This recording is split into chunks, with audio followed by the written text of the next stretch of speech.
Your sister and her family get the guest room. You can sleep on the floor. Mom tossed two dusty sleeping bags at my feet. My brother-in-law laughed from the sofa, swirling an expensive glass of wine, telling me I should have just booked a hotel if I wanted a real bed. I looked down at my 8-year-old daughter, who was shivering in the drafty hallway. I did not scream, I did not cry. I simply looked at my child and whispered for her to pack her things. We walked out into the freezing snow at midnight. 2 days later, my mother discovered exactly what I quietly canceled, leaving me 80 missed calls. My name is Alyssa, and I am 34 years old. For my entire life, I have been the designated scapegoat of my family. I am the one who was expected to absorb the financial burdens, swallow my pride, and smile through the disrespect to keep the peace. Before I continue this story, let me know where you are watching from in the comments below. Hit like and subscribe if you have ever had to walk away from toxic relatives who mistook your generosity for weakness. The Thanksgiving night that changed my life began with a grueling 6-hour drive through a brutal snowstorm. The roads from New York to my mother Patricia's affluent suburban home were slick with black ice. In the back seat of my car, my 8-year-old daughter Mia slept soundly, clutching her favorite stuffed bear. I kept my hands gripped tightly on the steering wheel, fighting exhaustion driven solely by the promise of a warm holiday weekend with my family. I was a single mother, and despite my demanding career as the vice president of global partnerships for an international luxury resort group, I always made an effort to show up for family traditions. When I finally pulled into the snow-covered driveway, I breathed a sigh of relief. The large colonial house was beautifully lit, looking like a picture-perfect holiday card. I unbuckled a groggy Mia, grabbed our duffel bags, and trudged up the icy front steps. I anticipated a warm fire-hot cider and the welcoming embrace of my mother. Instead, when Patricia opened the door, she did not even offer a hug. She stood there in her pristine white cashmere sweater, blocking the entryway. "Take your boots off on the porch, Alyssa," she demanded immediately. "You are going to track slush onto the hardwood." I complied, shivering, as the freezing wind whipped around us. I guided Mia inside, expecting my mother to lead us to the upstairs guest room we usually shared. But Patricia did not move toward the stairs. Instead, she reached into the hall closet and pulled out two rolled-up mildew-scented sleeping bags. She dropped them unceremoniously at my feet. "Brittany and Jamal are using the main guest suite," Patricia announced, her tone daring me to argue. "And before you ask, no, you cannot use the downstairs study. Brittany set up her recording equipment in there.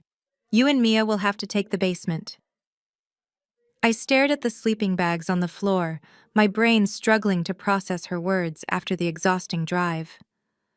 The basement was unfinished, poorly insulated, and completely freezing in the dead of winter. "Mom, it is 20 degrees outside," I said, keeping my voice low so I would not frighten Mia.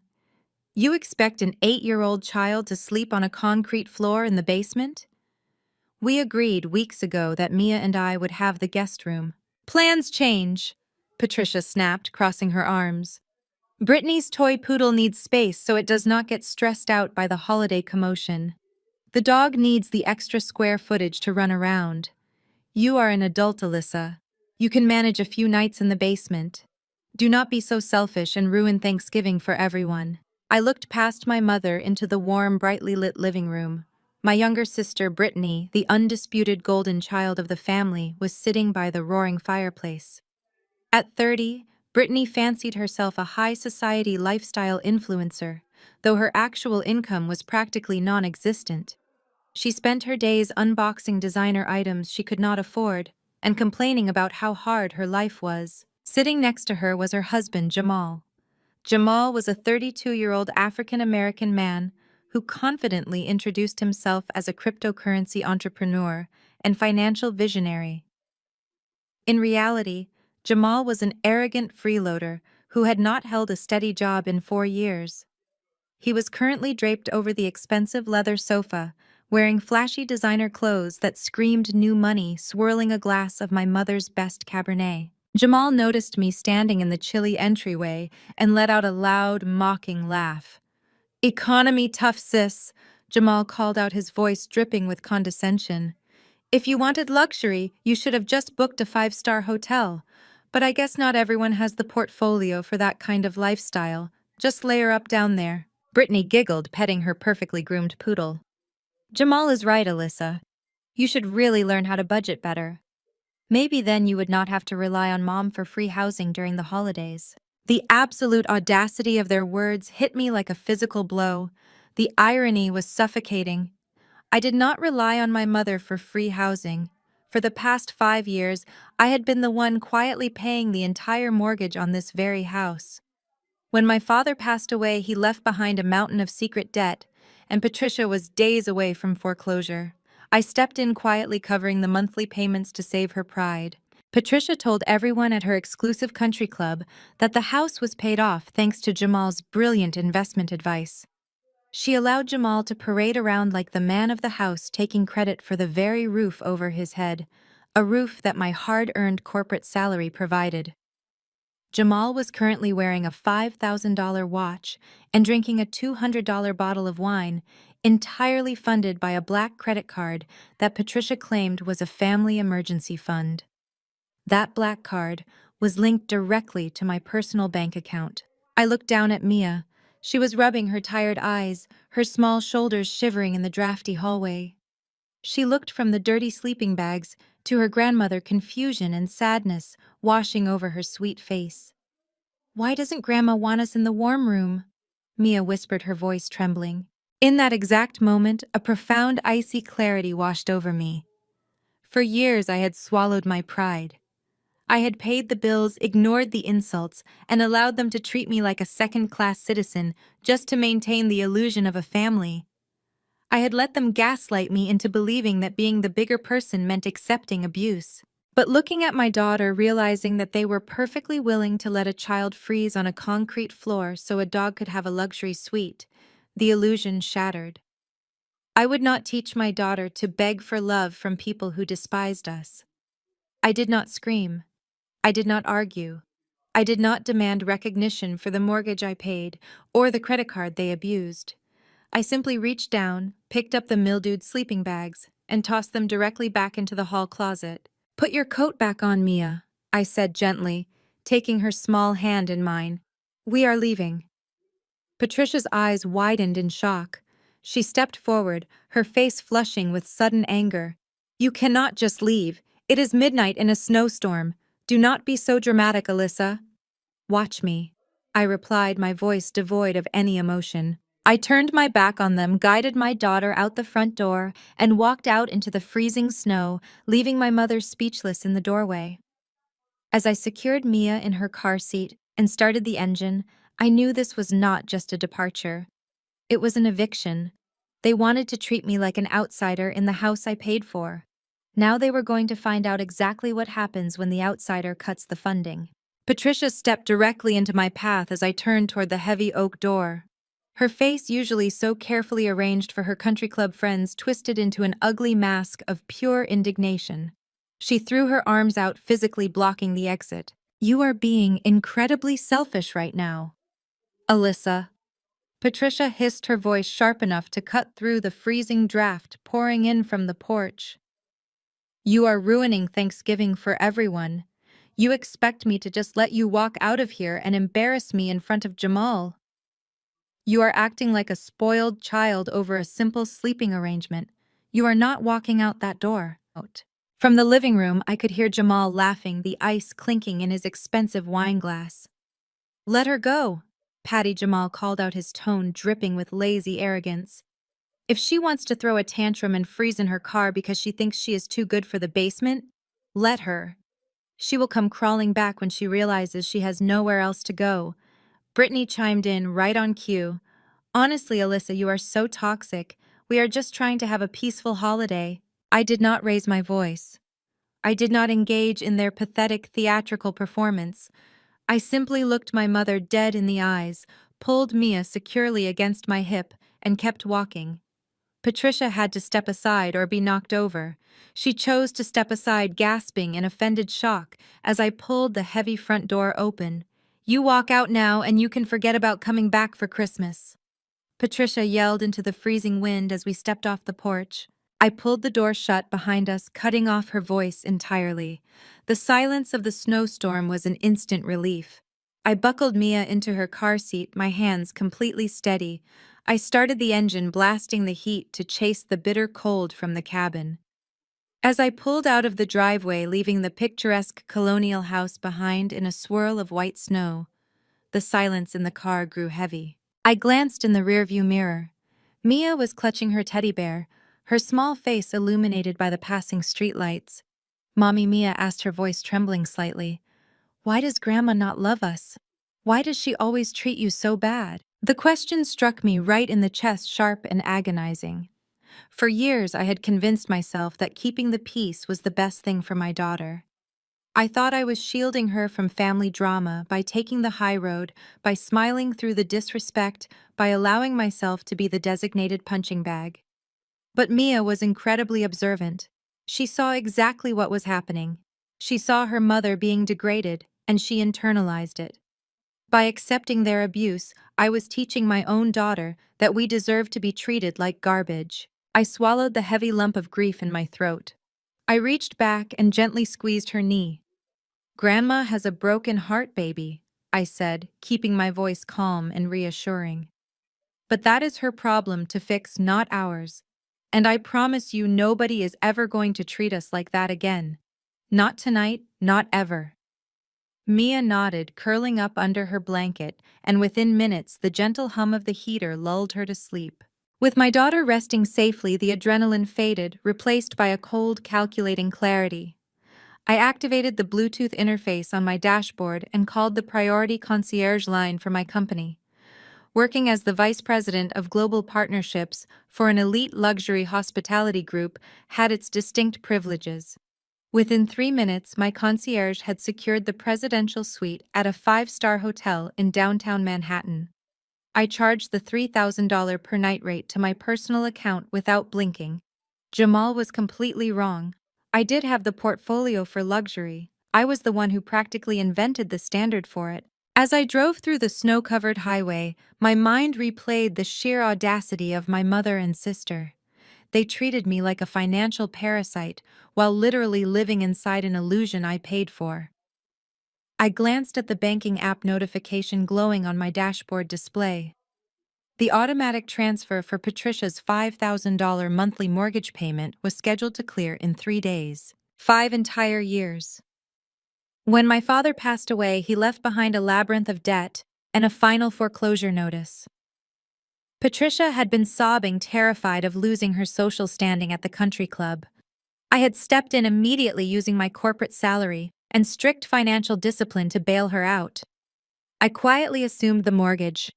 I never asked for a thank you. I never demanded recognition. But Patricia could not handle the truth that her least favorite daughter was her savior, so she fabricated a massive lie. She told her wealthy friends, her neighbors, and our entire extended family that the house was paid off thanks to Jamal. She claimed Jamal was a cryptocurrency genius who had generated massive wealth and generously rescued the family estate. Jamal, a man who had not held a W-2 job since his 20s, happily played the part. He paraded around my property, bragging about his fictional investment portfolio, wearing luxury watches, and driving a brand new Range Rover that I had financed for the family. He treated me like a struggling, bitter single mother while literally existing on the charity of my bank account. And Patricia allowed it. She encouraged it. She gave them the master suite while handing my child a dirty sleeping bag for a concrete floor. I pulled up to the glittering entrance of the luxury hotel. The valet immediately rushed out to open my door, welcoming me by name. A bellhop carefully unloaded our bags, and a manager personally escorted Mia and me to the top floor.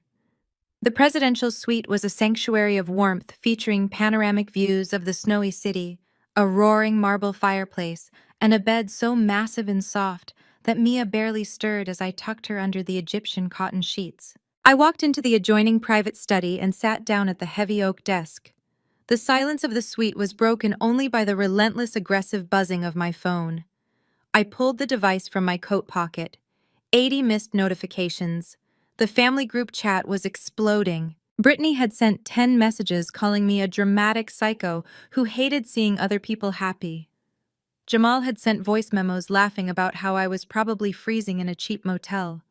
Patricia had left a blistering paragraph demanding I return immediately and apologized to Jamal for my disrespectful exit, finishing with a threat that I would not receive a single dime of family inheritance if I did not fix my attitude. I did not reply to a single message. I did not justify my departure. I simply set the phone face down on the desk. I unzipped my laptop bag and pulled out my computer. The screen illuminated the dark room, casting a pale glow across my face. I opened my secure browser and navigated directly to my central credit card management portal. I typed in my credentials, bypassed the security prompts, and accessed the master control dashboard. The time for keeping the peace was officially over.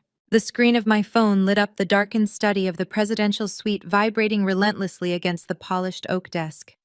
I picked it up, watching the notifications cascade down the screen from our group chat, which my mother had unironically named Family First. I unlocked the device and scrolled through the barrage of messages. They were a masterclass in gaslighting, perfectly designed to provoke a reaction. My family thrived on my defensive responses.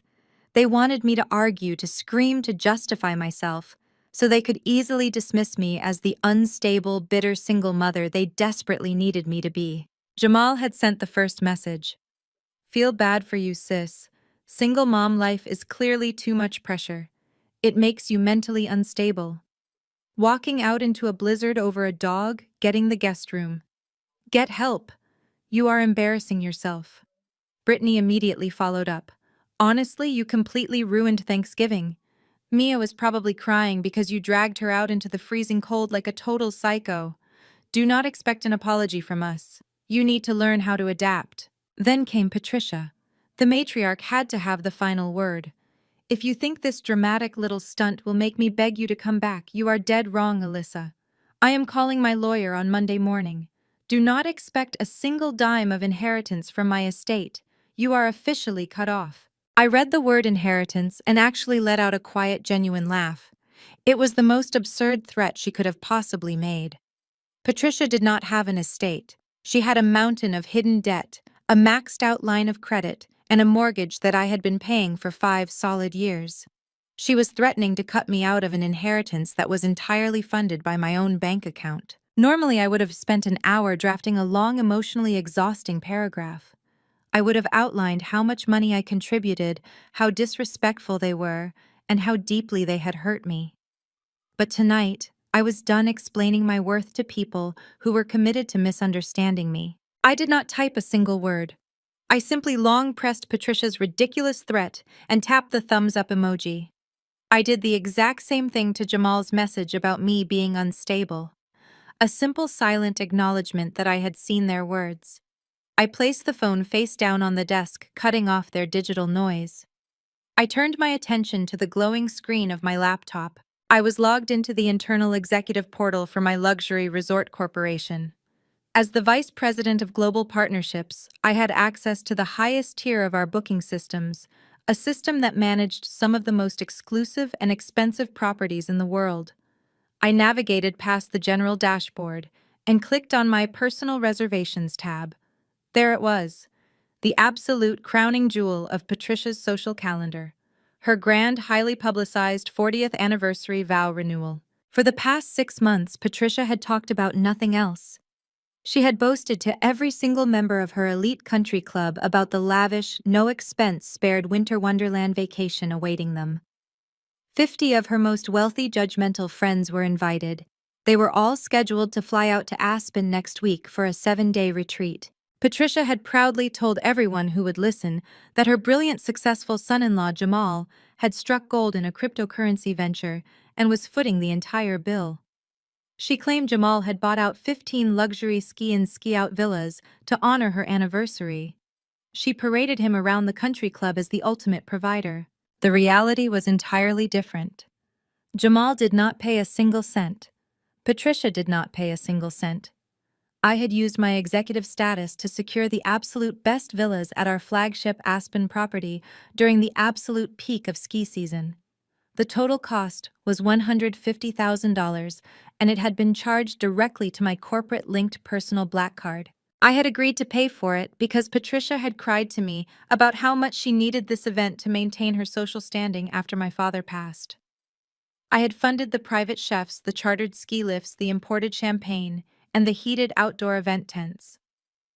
My mother's only request to me regarding the trip was that I stay in the background during the professional photo shoots, so my presence as a single mother would not throw off the elegant aesthetic of her perfect family. I stared at the reservation details on my screen. All the names of her country club friends were neatly arranged in the guest manifest. The itinerary was flawless. It was a $150,000 masterpiece of event planning, handed to people who had just tossed two mildewed sleeping bags at my 8-year-old daughter. I rested my hand on the trackpad. I moved the cursor to the top right corner of the reservation portal. A bright red button sat there waiting.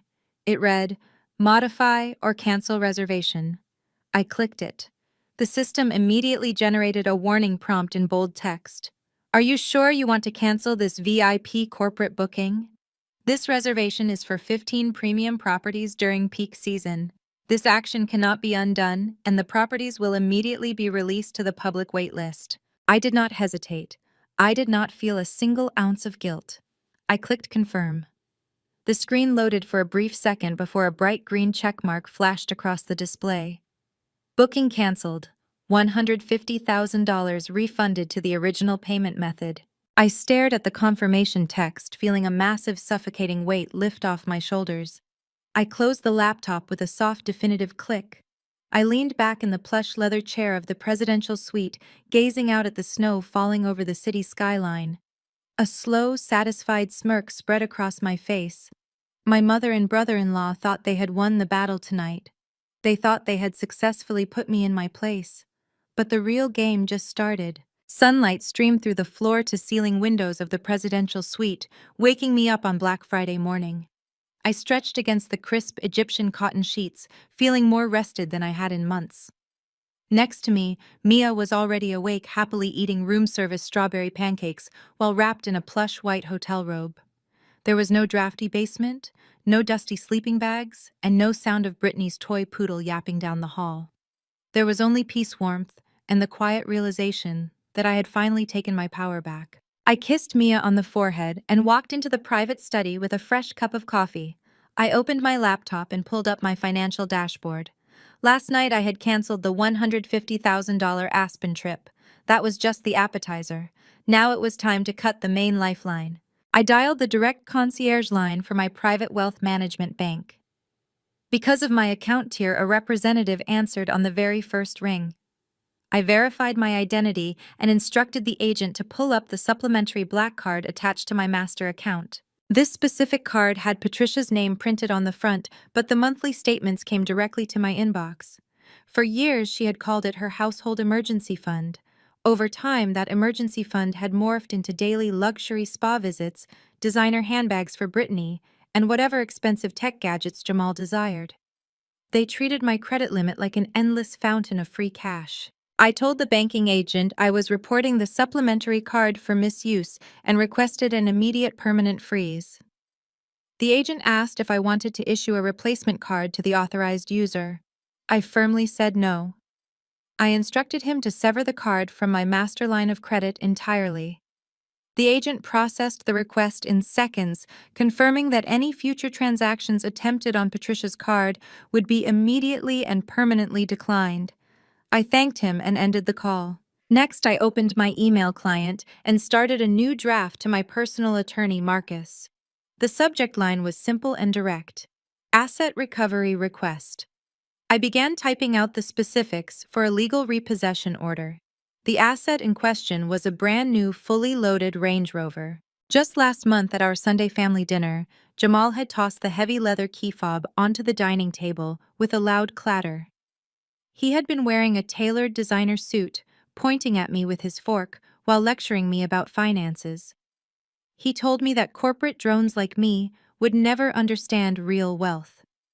He bragged that he had made $30,000 while sleeping thanks to his cryptocurrency portfolio.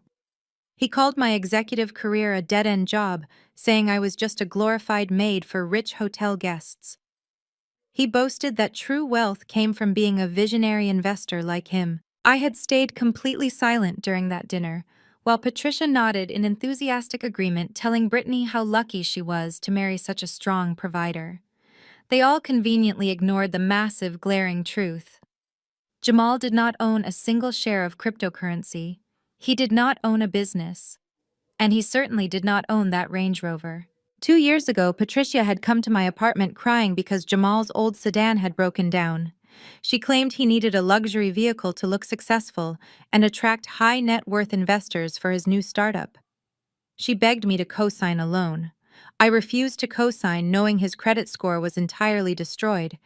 Instead, to get her to stop crying and to keep the family peace, I financed the car entirely under my name and my corporate LLC.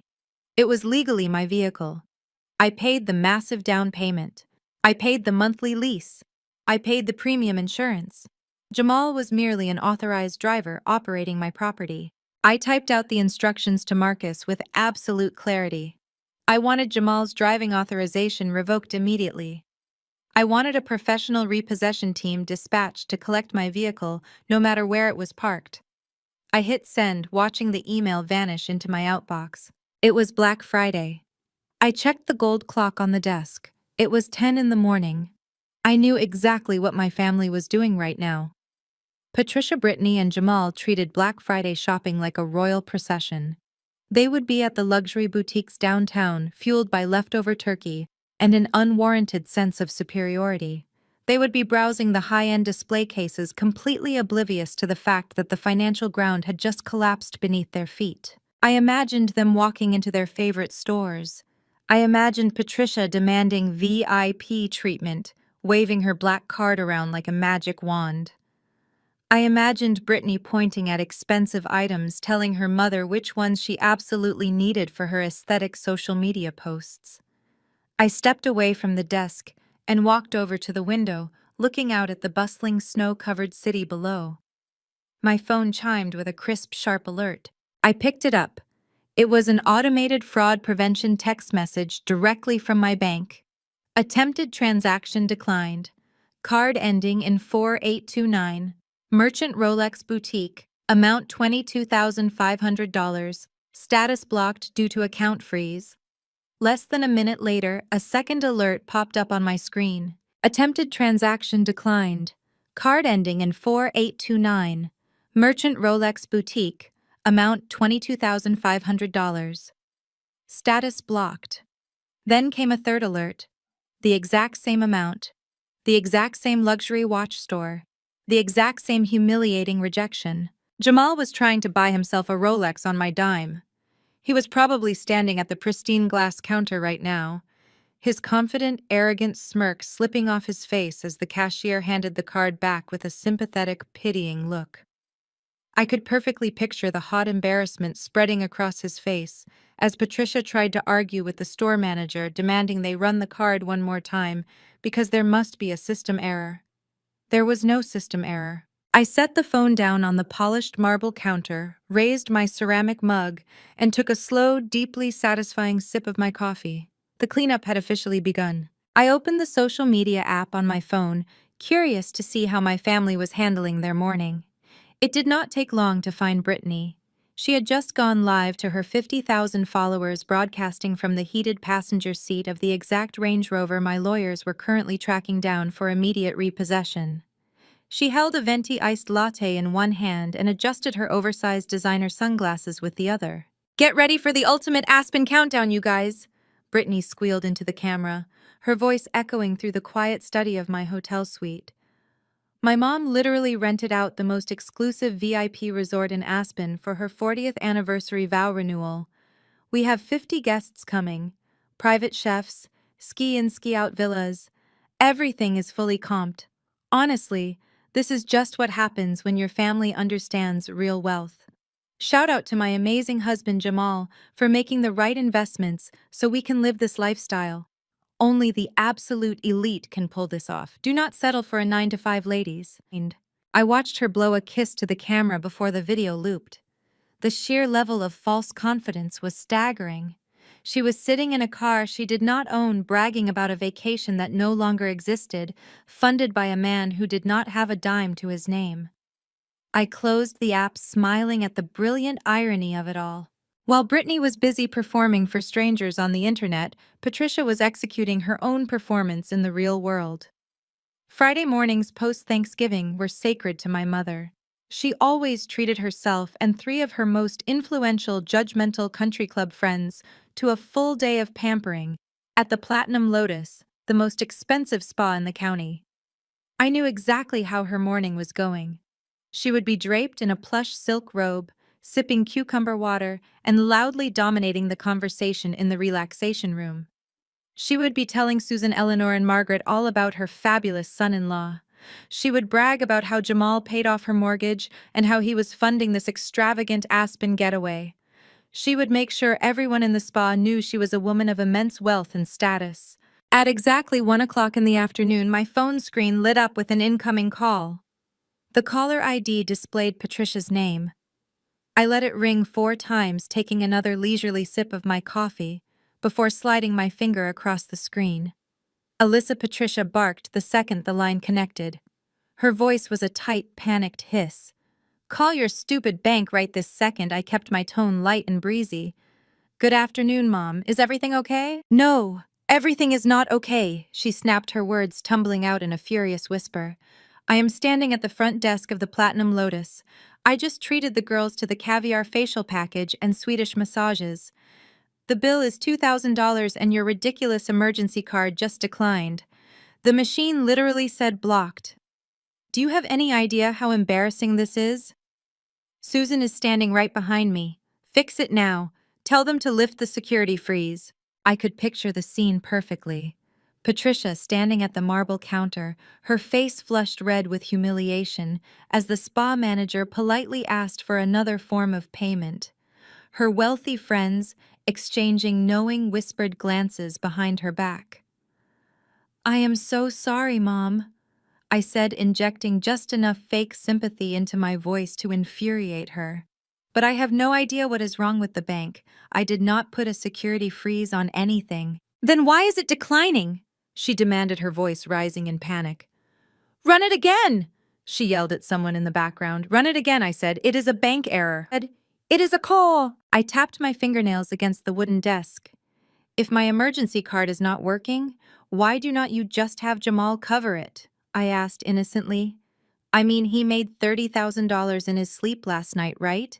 He is a cryptocurrency millionaire. $2,000 for a spa day should be pocket change for a visionary investor like him. Tell Jamal to handle it." There was a dead, suffocating silence on the other end of the line. Patricia knew exactly what I was doing. She knew Jamal did not have $2,000 to his name. She knew his credit cards had been maxed out for years. For the first time, she was trapped in the very lie she had created. "You vindictive, ungrateful little brat," Patricia hissed, her voice shaking with pure venom. "You are doing this on purpose because you are jealous. You are cutting off the card to ruin my day." "I am not ruining anything, Mom," I replied softly. "I am simply letting the man of the house take care of his family. Enjoy the rest of your spa day." I ended the call and placed the phone back on the desk. Patricia would now have to turn around, face her snobby friends, and beg one of them to cover her massive spa bill. The social humiliation would be agonizing for her, but it was only a fraction of what was coming. The weekend passed in a blur of frantic, ignored text messages from my family. They were annoyed about the credit card and furious about my absence, but they were still completely oblivious to the real danger. They still believed they held the upper hand. They still believed the Aspen trip was happening. As the new week began, the countdown to the anniversary trip entered its final phase. 50 of Patricia's most elite, wealthy, and highly critical friends were actively packing their bags. They were buying new designer ski gear. They were arranging transport to the airport. They were all talking about the magnificent, fully comped luxury vacation Patricia had promised them. My corporate dashboard showed the reality. The 15 villas at the Aspen Resort had already been rebooked by other paying guests. The private chefs had been reassigned to different parties. The heated event tents were dismantled. There was absolutely zero record of Patricia's name anywhere in the resort system. Yet according to Brittany's relentless social media posts, the family was currently loading up their luggage to head to the airport. They were taking selfies with their boarding passes. They were bragging about the first-class lounge. 50 high society guests were boarding their flights expecting a red carpet welcome at a five-star winter wonderland. Patricia, Brittany, and Jamal were leading the procession, their heads held high with unearned arrogance. They had absolutely no idea that they were marching 50 prominent socialites straight into a catastrophic, spectacular dead end. They were walking blindly off a cliff, and the impact was going to be glorious. 1 week later, the highly anticipated Aspen trip finally arrived. I did not have to be there in person to witness the spectacular implosion of my mother's grandest illusion. As Vice President of Global Partnerships, I had full administrative access to the high-definition security cameras at all our flagship properties. I sat at my executive desk in Manhattan, sipping a fresh espresso while watching the live feed from the Aspen Resort VIP reception lobby. The audio feed was crystal clear, picking up every sound in the expansive room. The heavy oak and frosted glass doors swung open. Patricia strutted in first, acting as though she owned the mountain. She was draped in a massive, obnoxious white fur coat, wearing oversized Gucci sunglasses indoors. Brittany and Jamal flanked her like loyal bodyguards. They were all completely covered in flashy designer logos, treating the luxury resort lobby like their personal runway. Behind them trailed 50 of Patricia's most judgmental country club friends. These were people who thrived on gossip, social hierarchy, and destroying reputations. They had paid for their own expensive flights under the strict promise that Patricia and Jamal were footing the bill for a week of unparalleled luxury. They dragged heavily packed suitcases, loudly complaining about the altitude and demanding immediate service from the bellhops. Patricia marched straight up to the VIP concierge desk. She did not wait in line. She bypassed a waiting family and slammed her gloved hand down on the polished mahogany counter. "I am Patricia," she announced, her voice echoing off the vaulted timber ceilings. "I am here for my VIP 40th anniversary block. We require the keys to our 15 presidential villas immediately. Have the imported champagne sent up to the main lodge, and I want the general manager to personally escort my group." The desk agent, a meticulously trained professional named Julian, offered a polite, practiced smile. He tapped his keyboard. "Welcome to Aspen, ma'am. Let me pull up that itinerary for you. You said the reservation is under Patricia?" "Yes," Patricia snapped, waving her hand impatiently. "Hurry up, my guests are tired." Julian typed for a few seconds. His polite smile remained, but his brow furrowed slightly. "I apologize, ma'am. I am not seeing any reservations under your name." Patricia scoffed loudly, ensuring the 50 guests behind her could hear every word. "Obviously, it is under my son-in-law's name.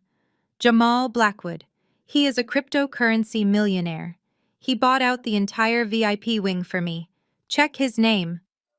Jamal stepped forward, puffing out his chest and adjusting the collar of his designer ski jacket. He offered Julian a condescending smirk. "Check the VIP ledger, buddy. It is a $150,000 booking." Julian typed again. The silence in the lobby stretched out. The country club guests began shifting uncomfortably, murmuring among themselves. "Sir, I have checked the entire system," Julian said, his voice calm and professional. "There are absolutely no reservations under the name Jamal Blackwood. In fact, we have no active bookings for a 50-person party arriving today." Patricia's face turned a dangerous shade of crimson. Brittany immediately pulled out her phone, holding it up high to record the interaction for her followers. "This is completely unacceptable," Brittany yelled at the camera. "We are literally at the most expensive resort in Aspen, and their system is completely broken. Look at this terrible customer service." Patricia slammed her hand on the desk again, much harder this time. The loud smack made several guests jump in surprise. "Do you have any idea who I am? We flew all the way here on private charters. I have 50 elite guests standing in your lobby. We have 15 presidential villas booked. Fix your pathetic computer system right now, or I will have you fired before lunch." The country club friends were no longer murmuring. They were openly complaining. Susan, the most notoriously vicious gossip of the group, stepped forward. Patricia, what on earth is going on? I did not fly all the way to Colorado to stand in a lobby like a commoner. Julian did not flinch under the pressure. He simply typed a master override code into his terminal. Ah, I do see a record here. There was a corporate booking for 15 presidential villas for this exact date range. Patricia let out a loud, dramatic sigh of relief, turning back to her friends with a triumphant smile. See, I told you. These incompetent workers always need to be yelled at to do their jobs properly. She turned back to Julian, crossing her arms. Well, give us our keys. I cannot do that, ma'am, Julian replied, his voice dropping to a cold, authoritative tone. As I stated, this is a past record. The entire block of 15 villas was manually cancelled and fully refunded 5 days ago. The villas have already been rebooked by other paying guests. We are currently at 100% capacity. There are no rooms available for your party. The entire lobby went dead silent. The 50 guests stared at Patricia in absolute shock. Cancelled! Patricia screamed, her voice cracking with hysteria. What do you mean cancelled, Jamal? Tell him to fix it. Tell him you paid for it. Jamal opened his mouth, but no words came out. His arrogant posture deflated instantly. He looked frantically at the desk, then at the angry crowd of rich socialites standing behind him. This is a mistake, Patricia shrieked, pointing a trembling finger at Julian. You cancelled my reservation by mistake. I will sue this entire resort. I want the name of the person who cancelled my trip right now. Julian did not argue. He did not apologize. He simply took hold of the large computer monitor and swiveled it completely around so the bright screen faced Patricia, Jamal, and Brittany. I leaned closer to my own monitor, watching the security feed as Patricia leaned in to read the text. The letters were massive and highlighted in red. Status canceled. Refund issued $150,000. Authorized by corporate headquarters. Account holder, Vice President of Global Partnerships, Alyssa Wilson. Patricia froze completely. Her eyes widened in absolute horror as she read my name. All the color drained from her face, leaving her looking pale and suddenly very old. Brittany lowered her phone, her mouth hanging open in silent shock. Jamal took a physical step backward, bumping directly into Susan. Susan adjusted her glasses and read the screen aloud for the rest of the group to hear. Alyssa Wilson. Patricia, is that not your older daughter? The one you always say is a struggling, bitter single mother. Why is her name on the corporate account? I thought Jamal paid for this. The realization hit the crowd of elite guests like a massive shockwave. Jamal did not pay for this trip. Patricia did not arrange anything. They had been bragging for months about a lavish vacation funded entirely by the daughter they constantly belittled and degraded behind her back. And that same daughter had just left them stranded in the freezing mountains with 50 angry wealthy people and nowhere to sleep. Patricia fixed this immediately, Susan demanded, her voice dripping with venom. Book us new rooms right now. Put it on your card. Patricia swallowed hard, terror flashing in her eyes. She knew her card was frozen. She knew Jamal was broke. They were standing in one of the most expensive zip codes on Earth without a single dollar of usable credit between them. I took a slow, deliberate sip of my espresso, watching the glorious panic unfold on my monitor. My private office in the Manhattan corporate headquarters was an oasis of absolute calm. The soundproof glass blocked out the relentless noise of the city traffic below.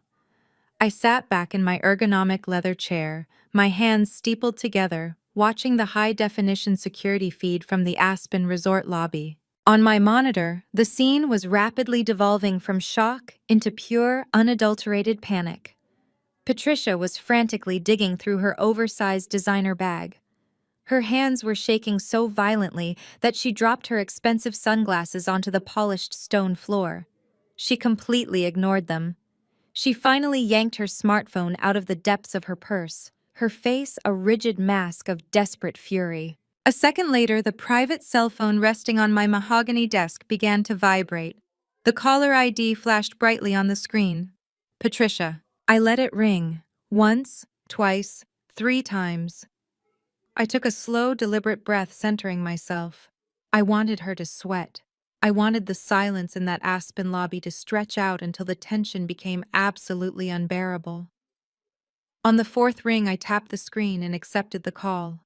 I kept my voice incredibly light, projecting the polished, untouchable demeanor I used in high-stakes boardroom negotiations.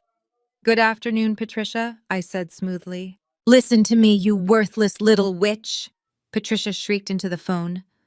Her voice was so loud I had to hold the device slightly away from my ear. "I do not know what kind of pathetic game you think you are playing, but you are going to fix this system error right now. Do you hear me? I have 50 VIP guests standing in this freezing lobby. You are going to get on your little computer, you are going to fix whatever glitch you caused, and you are going to get us our keys." I glanced back at the security feed.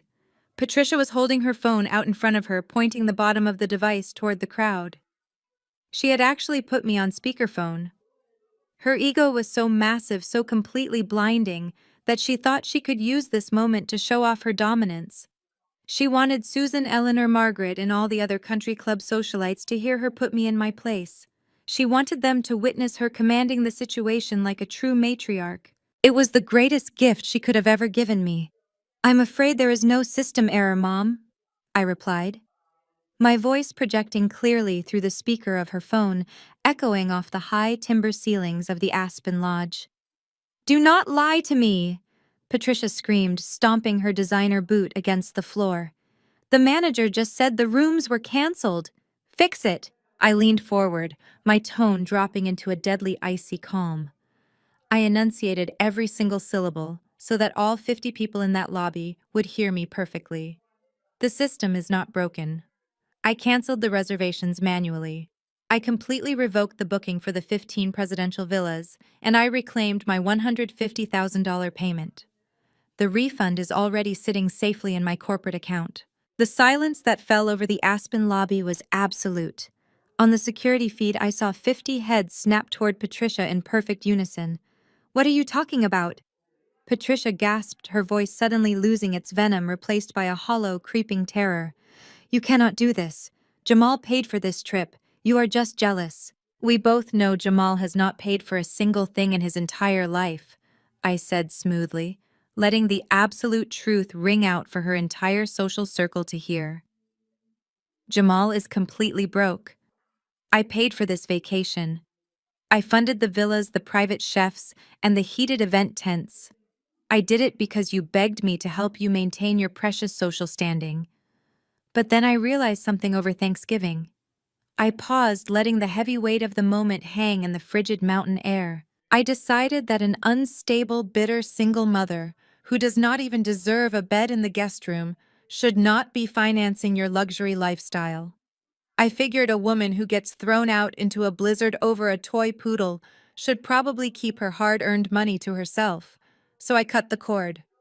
The reaction from the crowd was instantaneous. Susan, the undisputed queen of their country club gossip ring, stepped forward. Her eyes were wide with a mixture of shock and predatory delight. Patricia Susan demanded, her voice sharp and accusatory. "Did Alyssa pay for this trip? Have you been lying to us this entire time?" Eleanor chimed in from the back, waving her boarding pass in the air. "She told everyone Jamal was a cryptocurrency millionaire. She swore he rented the entire VIP wing for us. She does not even have rooms for us," another guest yelled indignantly, dropping his heavy ski bag onto the floor.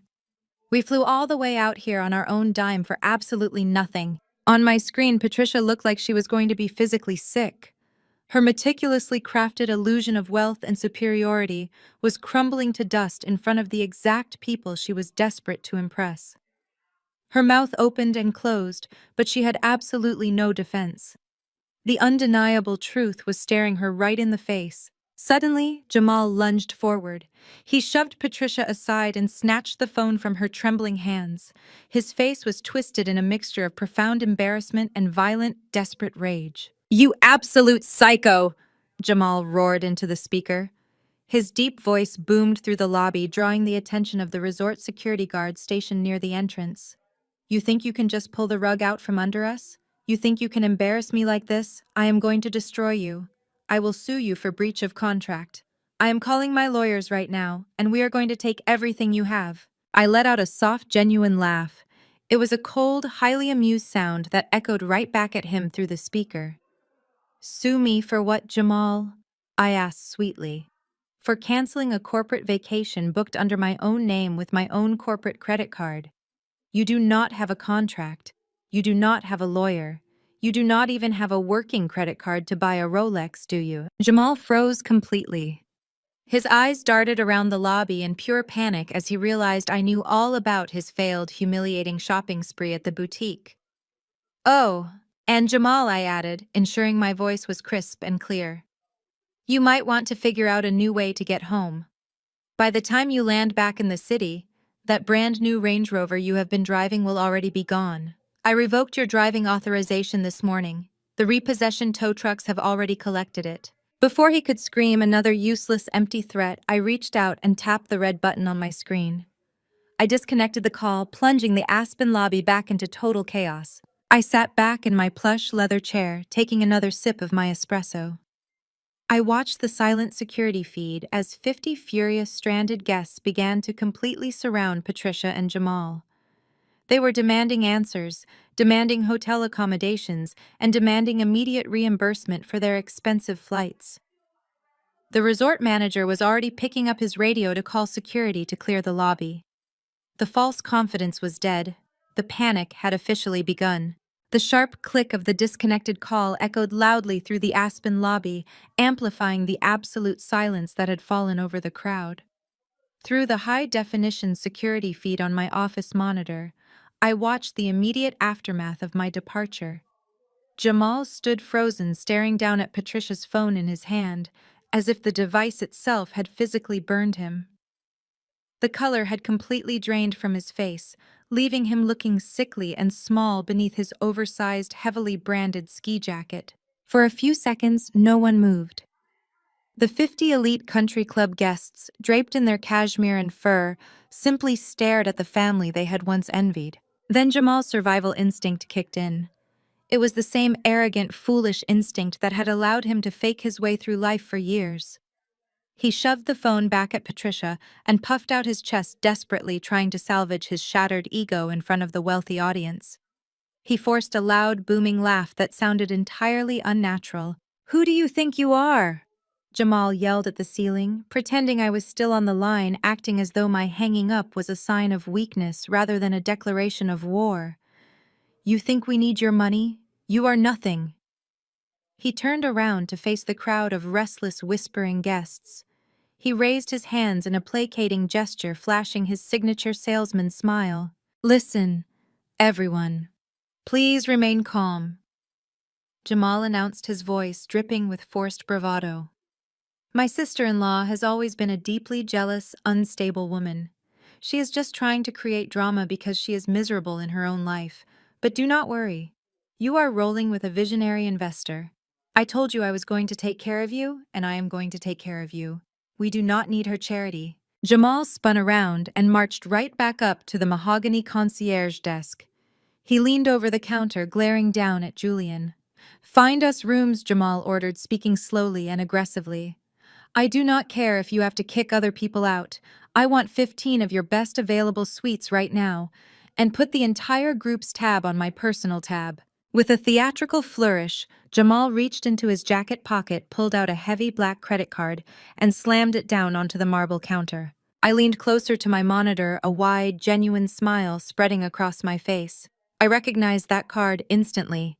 It was the supplementary black card with Patricia's name printed on the front. The exact same card I had permanently frozen and reported for misuse on the morning of Black Friday. Jamal was so utterly clueless about his own family's finances that he actually thought Patricia's magical emergency fund was still active. Julian, maintaining the icy, unflappable professionalism of a high-end luxury hotel manager, did not argue. He picked up the heavy metal card, tapped a few keys on his terminal, and swiped it through the reader. A sharp, flat, electronic beep echoed through the lobby. It was the universal sound of a declined transaction. Julian looked at the screen, his expression completely blank. He looked back up at Jamal. "Sir, this card has been declined." Jamal's confident smile faltered. He let out a nervous chuckle, glancing over his shoulder at the 50 guests who were now watching him like hawks. "That is impossible," Jamal scoffed, waving his hand dismissively. "It is a premium black card. There is no limit. Your machine is broken. Run it again." Julian did not swipe the card again. He simply read the bright red text flashing on his monitor. "Sir, the machine is functioning perfectly. The terminal indicates that this specific account has been permanently locked due to suspected fraud and misuse. The issuing bank has instructed us to confiscate the card if presented." Julian smoothly slid the black card under the counter, dropping it into a secure lockbox. The word fraud ripped through the lobby like a gunshot. The country club women gasped audibly. Susan stepped forward, her eyes narrowing as she glared at Patricia. "Fraud," Susan repeated loudly, ensuring every single guest heard the word. "You brought us here on fraudulent credit cards." Patricia looked like she was going to pass out. She grabbed the edge of a leather armchair to steady herself, her mouth opening and closing without producing a single sound. Brittany rushed forward, grabbing Jamal's arm. "Jamal, fix this!" she hissed frantically. "Use your crypto accounts. Use your investment cards. Do something. You are embarrassing me." Jamal was sweating now. Actual beads of perspiration were forming on his forehead, despite the chilly mountain air drafting in from the entrance. He frantically dug into his wallet, pulling out a handful of his own personal credit cards. He slapped a platinum Visa down on the counter. "Use this one," Jamal demanded, his voice cracking slightly. Julian swiped the Visa. "Beep, declined." "Try this one," Jamal shouted, slamming down a gold American Express. Julian swiped it. "Beep, declined." "Run this one," Jamal yelled, his hands physically shaking as he tossed a silver rewards card across the marble. Julian swiped it. "Beep, declined." I watched the glorious, pathetic display from my office, savoring every single second of their ruin. I knew exactly why those cards were declining. Brittany's daily shopping sprees, her designer handbags, her constant need to project an elite aesthetic on social media had drained every last cent they had. They were drowning in debt. Their credit limits had been maxed out for months. They had been surviving entirely on the illusion of wealth, using my money to float their fake lifestyle. And now the money was gone. Julian pushed the 3 useless pieces of plastic back across the counter. "Sir, every single card you have presented is registering as severely overdrawn. You have 0 available credit. I must ask you to step away from the desk." The illusion was officially dead. The reaction from the 50 VIP guests was absolute and merciless. High society elites did not tolerate liars, and they certainly did not tolerate being inconvenienced by broke frauds. Susan let out a sharp, mocking laugh that cut right through the tension in the room. She looked at Patricia with an expression of pure, unadulterated disgust. "You are completely broke," Susan said, her voice dripping with venomous clarity. "You paraded around the country club for months bragging about your visionary son-in-law and your unlimited wealth. You dragged us all the way to Colorado on a lie. You are nothing but pathetic con artists." Patricia reached out a trembling hand. "Susan, please, there must be a misunderstanding. We can figure this out." "Do not speak to me," Susan snapped, pulling her designer coat tightly around her shoulders. "We are leaving. I am calling private cars to take us to the Four Seasons. You will be hearing from my attorneys regarding the reimbursement for our charter flights." The rest of the guests immediately followed Susan's lead. They turned their backs on my family in absolute unison. The lobby filled with the sound of 50 wealthy, furious people pulling out their phones, calling their own transportation, and loudly gossiping about the legendary downfall of Patricia Wilson. They began dragging their expensive luggage toward the exit, laughing and smirking as they abandoned my mother in the center of the room. Patricia stood completely alone. The country club friends she had worshipped, the social standing she had sacrificed her own daughter to maintain, vanished before her eyes. The social execution was swift and total. On the security feed, I saw Patricia's knees buckle. She gasped for air, clutching the fabric of her coat directly over her chest. Her eyes rolled back, and she physically collapsed, dropping heavily onto one of the plush velvet sofas in the center of the lobby. The heavy silence of the lobby pressed down on the three of them. Through the security camera feed, I watched as Patricia struggled to catch her breath. Her chest heaved beneath her absurdly large white fur coat. The 50 guests she had desperately tried to impress were gone, leaving behind only the echo of their rolling suitcases and mocking laughter. Brittany knelt beside our mother, fanning her with a glossy resort brochure, her own face streaked with ruined mascara. Jamal stood a few feet away, staring blankly at the marble floor, completely paralyzed by the catastrophic failure of his own con. Julian, the incredibly patient desk manager, stepped out from behind his mahogany counter. He approached the velvet sofa with a posture of practiced authority. He did not offer Patricia a glass of water. He did not ask if she needed medical attention. He simply clasped his hands in front of him and delivered the fatal blow. "Ma'am," Julian said, his voice carrying perfectly across the empty reception area. "This is a private VIP lounge reserved exclusively for registered guests. Since all your payment methods have been declined and your original booking was canceled by the account holder, I must ask you to secure a new form of payment immediately. If you cannot produce a valid card to cover a reservation, you will need to vacate the premises." The words snapped Brittany out of her panic. She sprang up, pointing an acrylic fingernail at Julian. "You cannot kick us out. It is freezing outside. We have nowhere to go. My husband is a millionaire." She spun around to face Jamal, grabbing the front of his jacket. Jamal stopped standing there like an idiot. "Transfer your crypto funds. Call your broker.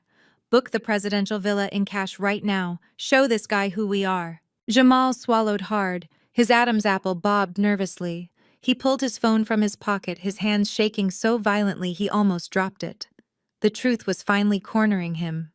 Jamal was not a cryptocurrency visionary. He had never been an elite investor.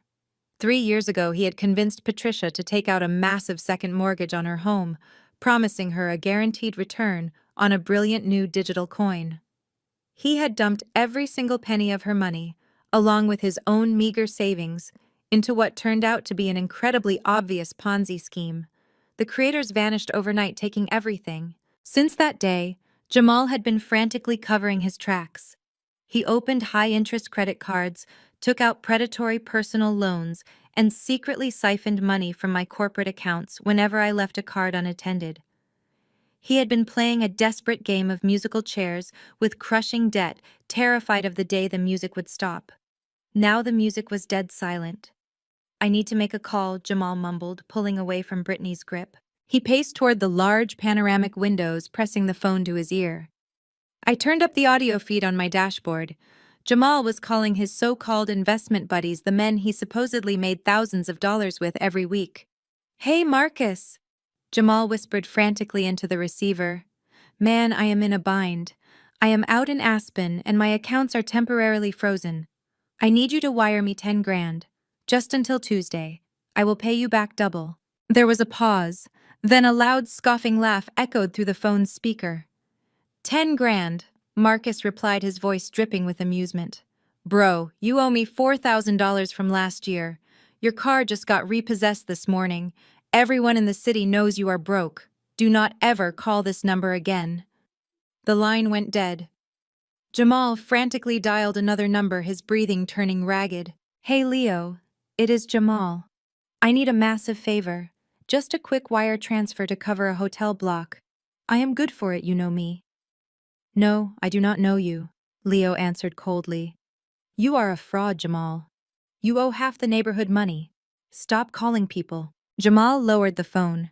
His broad shoulders slumped in absolute defeat. He turned back to face his wife and mother-in-law. He had no more lies to spin. He had no more fake confidence to project. He walked slowly back to the sofa, looking everywhere but at Brittany's expectant face. "I cannot get the funds to clear," Jamal muttered, his voice barely a whisper. "The banking network is down. We cannot stay here." Brittany let out a shrill, piercing scream of frustration. She slapped his chest, her designer rings catching on his jacket. "What do you mean we cannot stay here? We have no cars. We have no hotel. We are in the middle of a mountain." Patricia groaned, burying her face in her hands. This is a nightmare. This is absolute social suicide. I can never show my face at the club again. Julian had seen and heard enough. He raised his hand and gave a sharp, subtle nod to the entrance.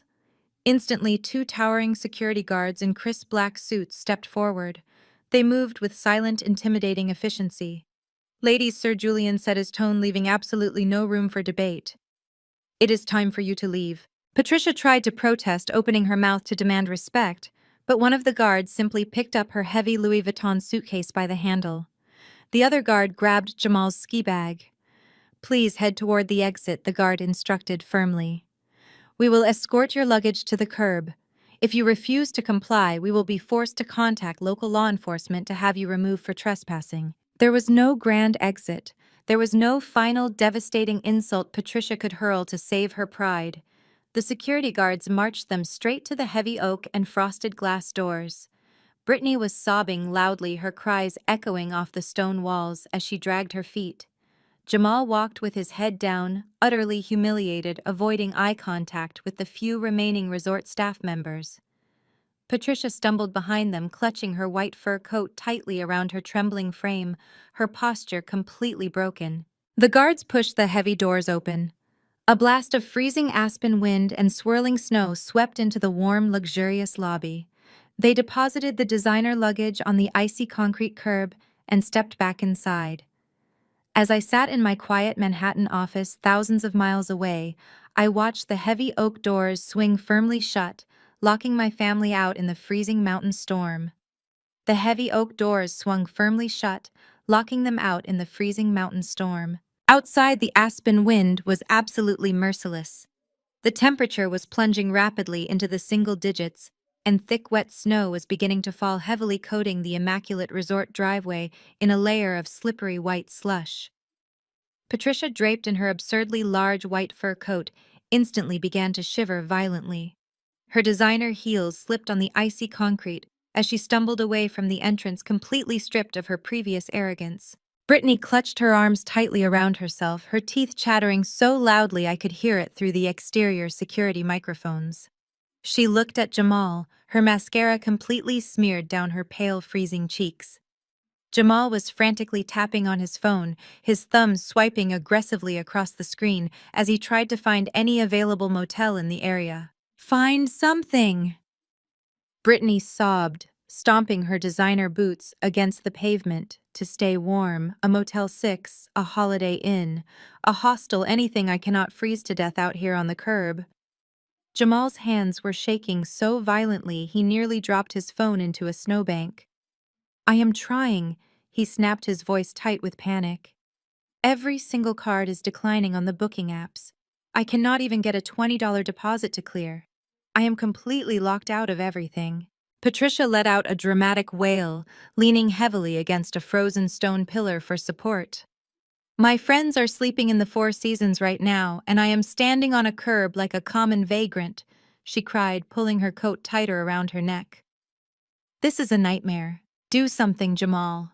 The crunch of heavy tires on fresh snow interrupted their pathetic pity party. A massive industrial tow truck, its bright amber lights flashing piercingly through the storm, backed slowly into the VIP parking circle.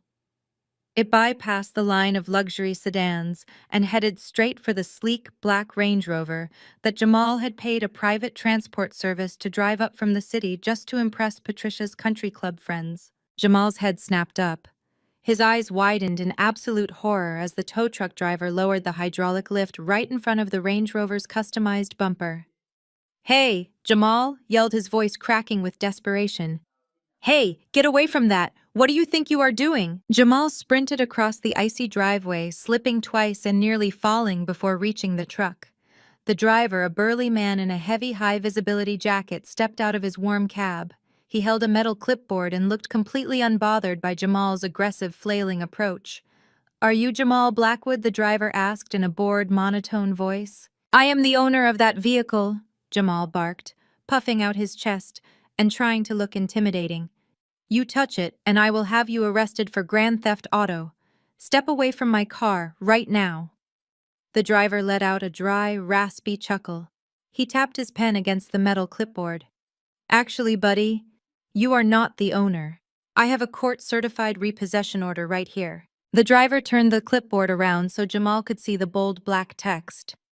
Legal owner is listed as Alyssa Wilson under the Global Partnership's corporate fleet, and I have a direct expedited order from her to recover this asset immediately due to severe financial fraud risks. Back in my Manhattan office, I watched the entire exchange through the high-definition body camera feed worn by the repo agent streaming directly to my desktop monitor. I had anticipated this exact scenario. Jamal loved that Range Rover more than he loved his own wife. It was the ultimate prop in his fake millionaire lifestyle. I had purchased that car 2 years ago as a company vehicle. I foolishly let them use it under the strict condition that they pay the insurance and maintenance. They had not paid a single dime in 6 months. Jamal slapped the clipboard out of the driver's hand. It clattered loudly onto the icy pavement. That is a lie, Jamal screamed, spit flying from his mouth as his temper flared. She gave me this car. It is mine. Brittany, get the keys. We are leaving right now. Brittany fumbled desperately in her designer bag, pulling out the silver key fob with trembling fingers.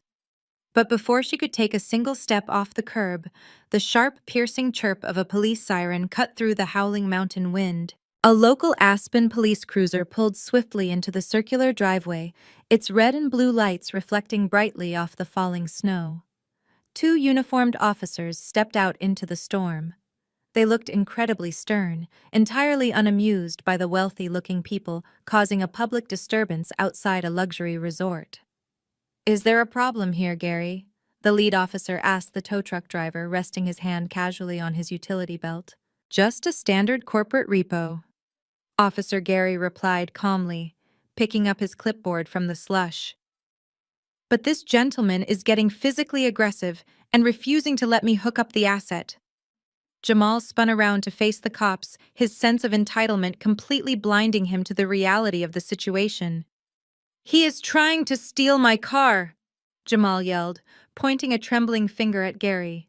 "Arrest him. Do your jobs.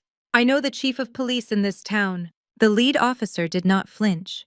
He walked slowly toward Jamal, his expression hardening into stone. "Sir, I have already reviewed the legal paperwork for this repossession. The vehicle belongs to a corporate fleet. You are not the registered owner and you have zero legal right to this vehicle.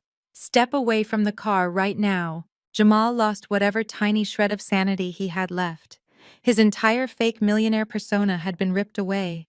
His credit was dead. His mother-in-law's social standing was ruined. And now his ultimate status symbol was being dragged away on a flatbed truck in front of the police.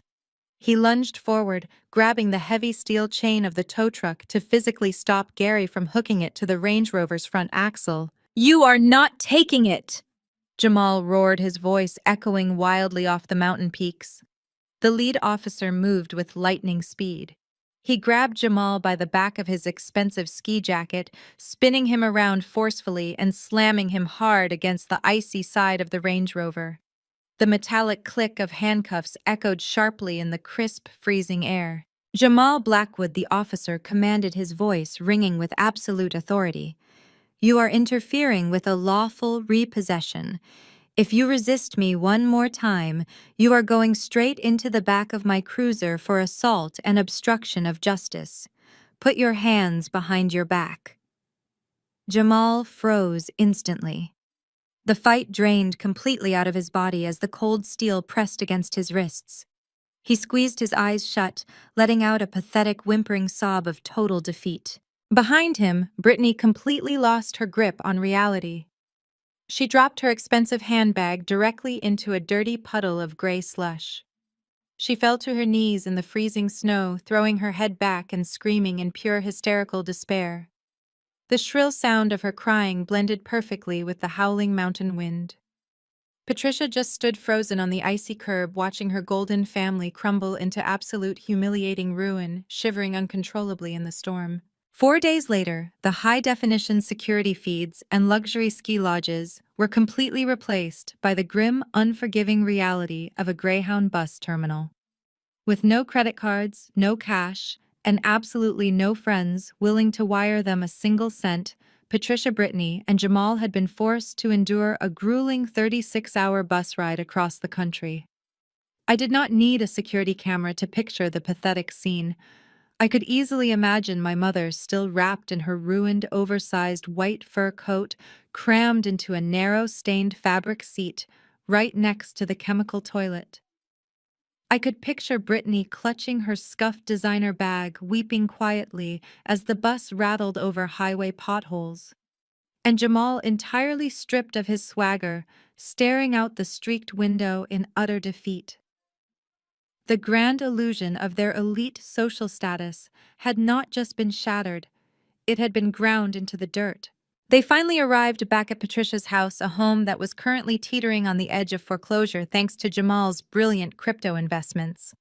The moment they stepped through the front door, my private cell phone began to light up. At first, Patricia chose pure, unadulterated rage. My screen filled with a barrage of frantic, venomous text messages. "You are an absolute monster. How could you humiliate us like that in front of Susan and Eleanor? You are completely dead to me. I will make sure everyone in the family knows what a psychopath you really are." I sat at my desk in Manhattan, sipping a fresh espresso, watching the angry messages scroll past. I did not type a single letter in response. Silence is the absolute worst punishment for a narcissist. It deprives them of the oxygen and attention they desperately need to keep fighting. By the second day, the crushing silence had clearly broken her. The arrogant rage evaporated rapidly, replaced by a cloying, desperate panic. The text messages stopped and the lengthy tear-soaked voicemails began. I hit play on the latest recording, leaning back in my ergonomic leather chair. "Alyssa, please." Patricia wept into the phone, her voice shaking with manufactured heartbreak. "Please pick up the phone. We have absolutely nothing to eat. The bank is calling me constantly about the mortgage. Jamal is facing serious legal trouble over the car. You cannot do this to us. You cannot do this to me. I am your mother. I gave birth to you. I raised you. You cannot just back us into a corner and leave me to die. Please show some compassion. You cannot push your own mother to the brink of ruin." She was using the ultimate manipulation tactic, weaponizing the concept of maternal love to force me back into submission. She truly believed that if she cried hard enough, if she played the desperate victim convincingly enough, I would automatically revert to the obedient check-writing daughter I had always been. She was completely wrong. I deleted the voicemail and opened my email client. I did not write to her directly. Instead, I instructed my corporate attorney to send a certified legal notice to Patricia's inbox, with a physical copy sent via certified mail to her front door. I watched my outbox as the message successfully sent. The email was cold, highly clinical, and completely devastating. It was a formal legal demand for the immediate repayment of $50,000. Over the past 8 months, Patricia and Jamal had secretly siphoned funds from a secondary corporate credit card I had mistakenly left linked to her emergency household account. They had not used it for emergencies. I had the itemized statement sitting right in front of me on my desk. $5,000 at Louis Vuitton, $12,000 on a luxury watch for Jamal, $8,000 at a high-end day spa. They had funded their delusion with my hard-earned capital. The legal notice gave them exactly 14 days to repay the $50,000 in full. If the funds were not deposited into my corporate account by the deadline, my legal team would formally press charges for credit card fraud and unauthorized theft. I was not just cutting them off. I was holding them entirely accountable for every single cent they had stolen. An hour after the email was delivered, my phone rang again. This time, the caller ID did not say Patricia. It flashed brightly with the name Thomas, my father. Thomas was a man who had perfected the art of looking the other way. For 30 years, he had enabled Patricia's toxic behavior, standing silently in the background, while she belittled my achievements and favored Brittany. He had never once defended me. He had never once told my mother she was wrong. He simply existed in the shadows, keeping his head down to avoid becoming her primary target. I accepted the call. "Hello, Dad," I said, my voice perfectly neutral. "Alyssa, what are you doing?" Thomas asked. His voice was heavy-laced with a disappointed, exhausted tone that immediately grated on my nerves. Your mother is hyperventilating in the kitchen. She just showed me the legal letter. $50,000. Pressing criminal charges. Do you have any idea what this stress is doing to her health? I remained completely silent, letting him speak. I know you are angry, Thomas continued, mistaking my silence for hesitation. I know they made some bad choices with the credit cards, but you are taking this entirely too far. She is your mother, Alyssa. Family is family. You have made your point, but this is just pure cruelty. You are being completely ruthless. You need to drop this lawsuit right now and help us figure out a payment plan for the house. He was doing exactly what he had always done. He was demanding the scapegoat set herself on fire to keep the golden child warm. He wanted me to absorb the financial damage so he would not have to deal with Patricia's daily tantrums. I leaned forward, resting my elbows on the mahogany desk. Cruel? I asked, my voice dropping to a quiet, razor-sharp whisper. Yes, cruel, Thomas sighed heavily. You are destroying this family over money. Let me ask you a very simple question, Dad, I said, cutting him off completely. When I was 19 and I had to work 3 separate jobs just to pay for my community college tuition because Mom drained my entire college fund to pay for Brittany's extravagant destination wedding in Cabo, where was your concern for family then?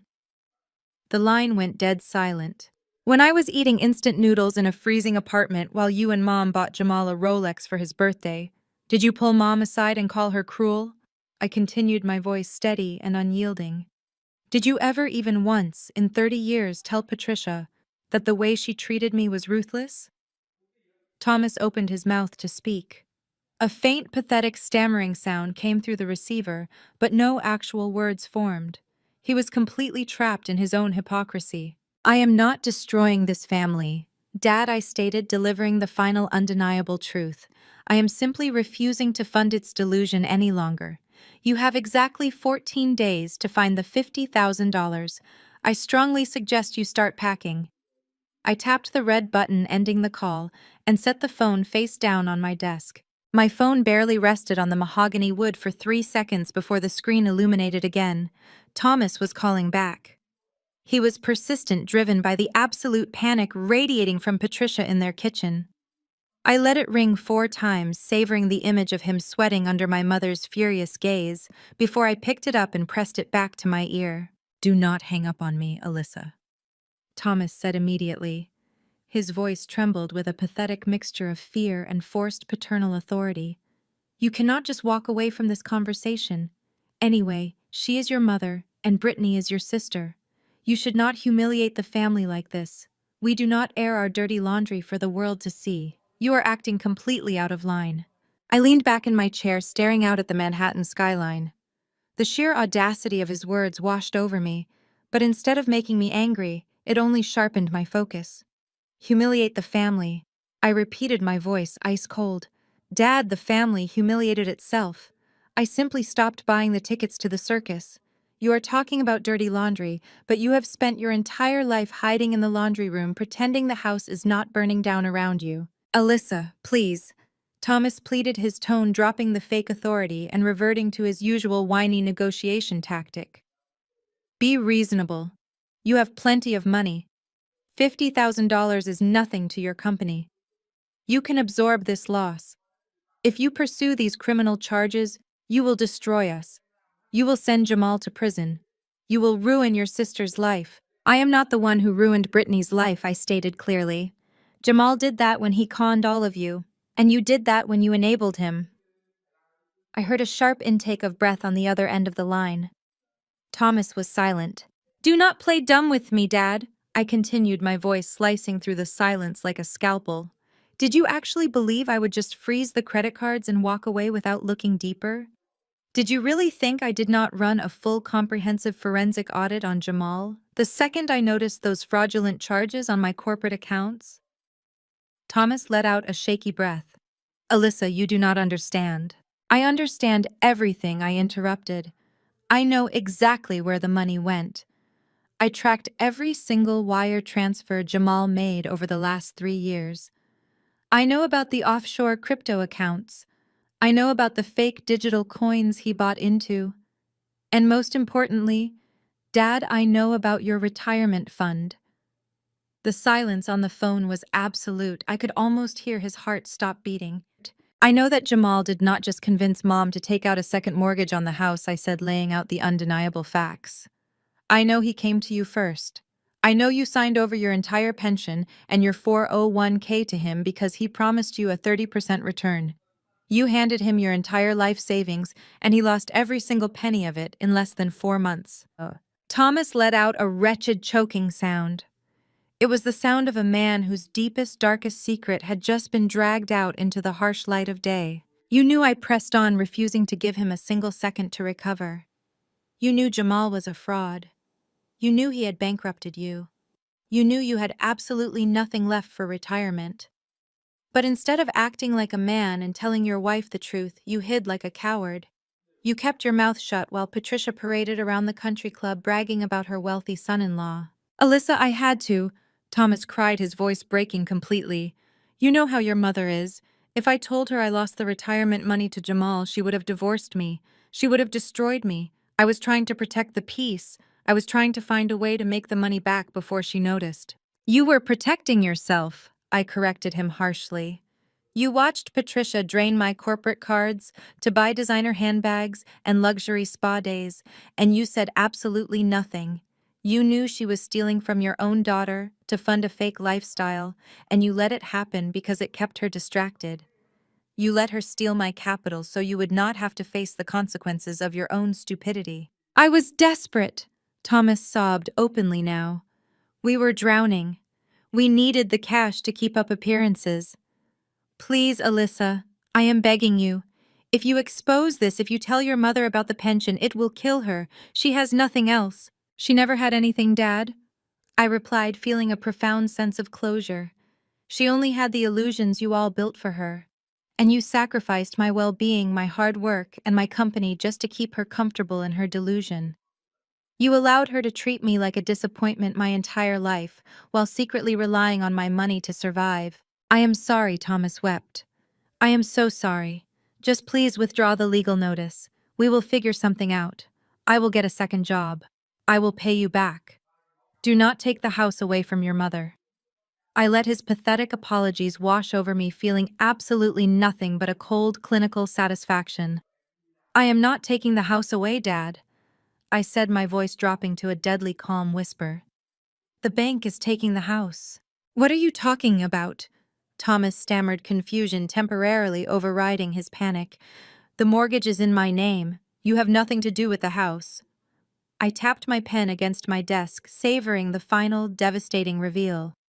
2 years ago, when Jamal convinced you to take out that massive second mortgage to cover his initial losses, your credit score was not high enough to secure the loan. You did not qualify. Do you remember how you miraculously got approved 3 days later? Thomas gasped. Patricia called me, I explained slowly, ensuring he understood every single word. She cried about needing a temporary co-signer just to push the paperwork through.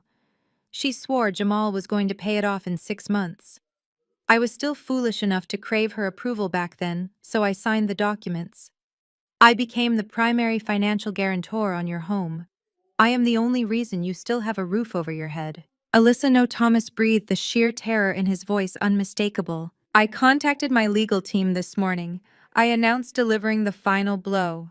I have officially withdrawn my status as the financial guarantor on your property due to evidence of gross financial mismanagement and fraud. Because you have zero assets, zero retirement funds, and no valid credit, the bank immediately flagged the account. They are accelerating the debt. They will be sending the formal foreclosure notice to your front door tomorrow morning. The silence in my office was absolute, a perfect contrast to the utter chaos I knew was currently consuming my parents' household. I took a slow, deliberate sip of my espresso, letting the bitter warmth ground me. I had just dismantled their financial house of cards, and I knew exactly what would happen next. When a parasite is finally cut off from its host, it does not just quietly starve, it thrashes, it attacks. 2 days later, the retaliation arrived exactly as I had predicted. It did not come in the form of a legal challenge or a sincere apology.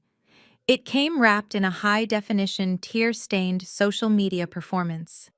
My executive assistant, Clara, burst into my glass-walled office just after lunch. She was clutching her tablet with an expression of sheer, unadulterated panic. "Alyssa, you need to see this right now," Clara said, her voice shaking as she placed the screen on my desk. "Your sister posted a video this morning across all major platforms. It already has 500,000 views on TikTok alone, and people are aggressively tagging our corporate accounts." I leaned forward and pressed play. Brittany's face filled the screen.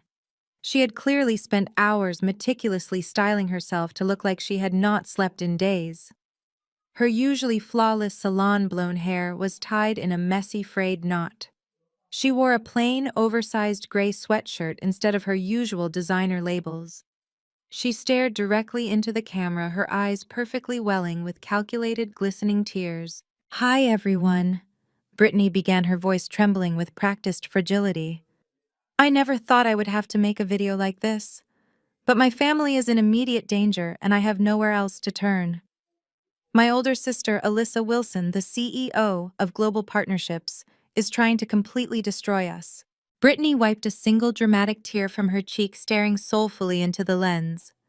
Alyssa has always been jealous and controlling, but now that she is a highly successful executive, she has become an absolute monster. Yesterday, she sent a ruthless repo team to physically assault my husband Jamal and steal his car right out from under him. And why? Because Jamal is a black man who dared to be successful without her permission. She could not stand seeing us happy, so she used her expensive corporate lawyers to fabricate a racist fraud claim and take everything he worked for. The frame shifted, showing Jamal sitting on their living room couch. He had his head buried in his hands, playing the role of the broken, persecuted family man to absolute perfection. "But that is not even the worst part," Brittany choked out, pulling a piece of paper into the frame. It was the bank's official foreclosure notice.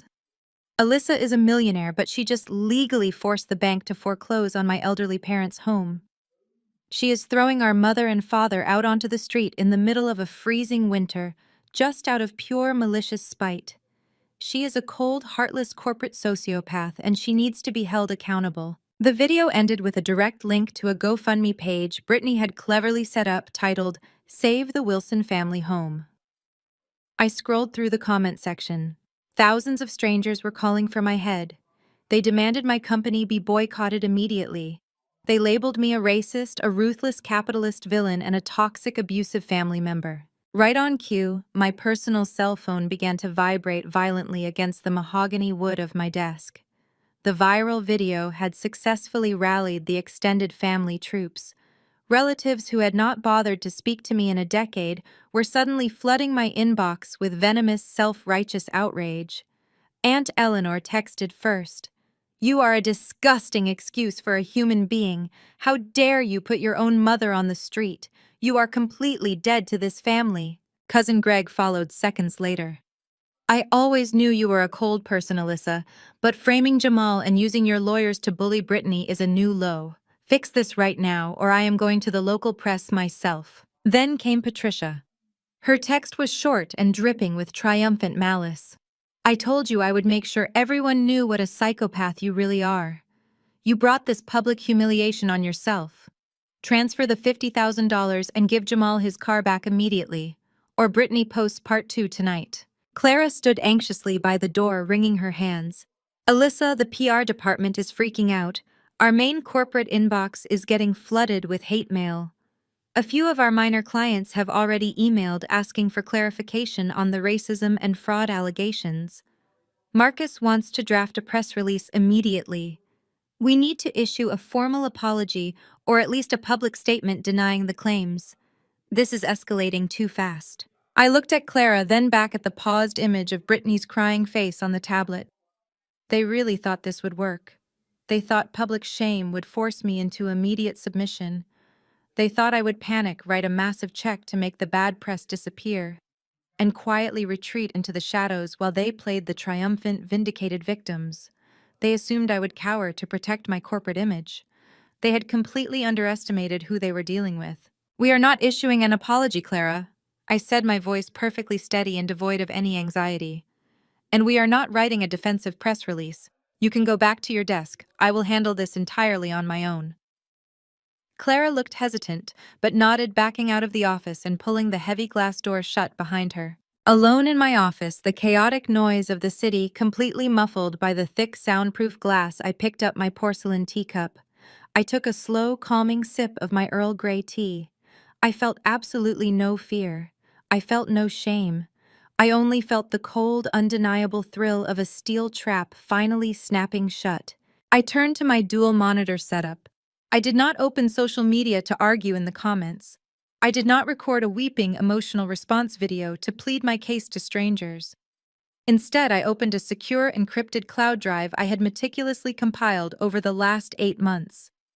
Inside the drive was a master folder. It contained everything. It held the high-definition, unedited body camera footage of Jamal attempting to physically assault the repo driver while screaming about how I bought the car for him. It held the irrefutable, certified bank statements showing exactly where Jamal had wired my father's stolen retirement funds. It contained the itemized credit card receipts proving Patricia and Jamal had spent $50,000 of my corporate funds on luxury resorts, designer bags, and high-end restaurants, not basic survival. It held the forged loan documents Patricia had illegally submitted to the bank using my signature. And finally, it held the crystal-clear audio recordings of Patricia's unhinged voicemails, openly admitting she drained my college fund and demanding I continue to pay for their lavish, fake lifestyle. I had anticipated Brittany's predictable smear campaign the very moment I decided to cut them off. Narcissists never go down quietly. They always run to the nearest audience to cry wolf. I copied the shareable link to the master folder.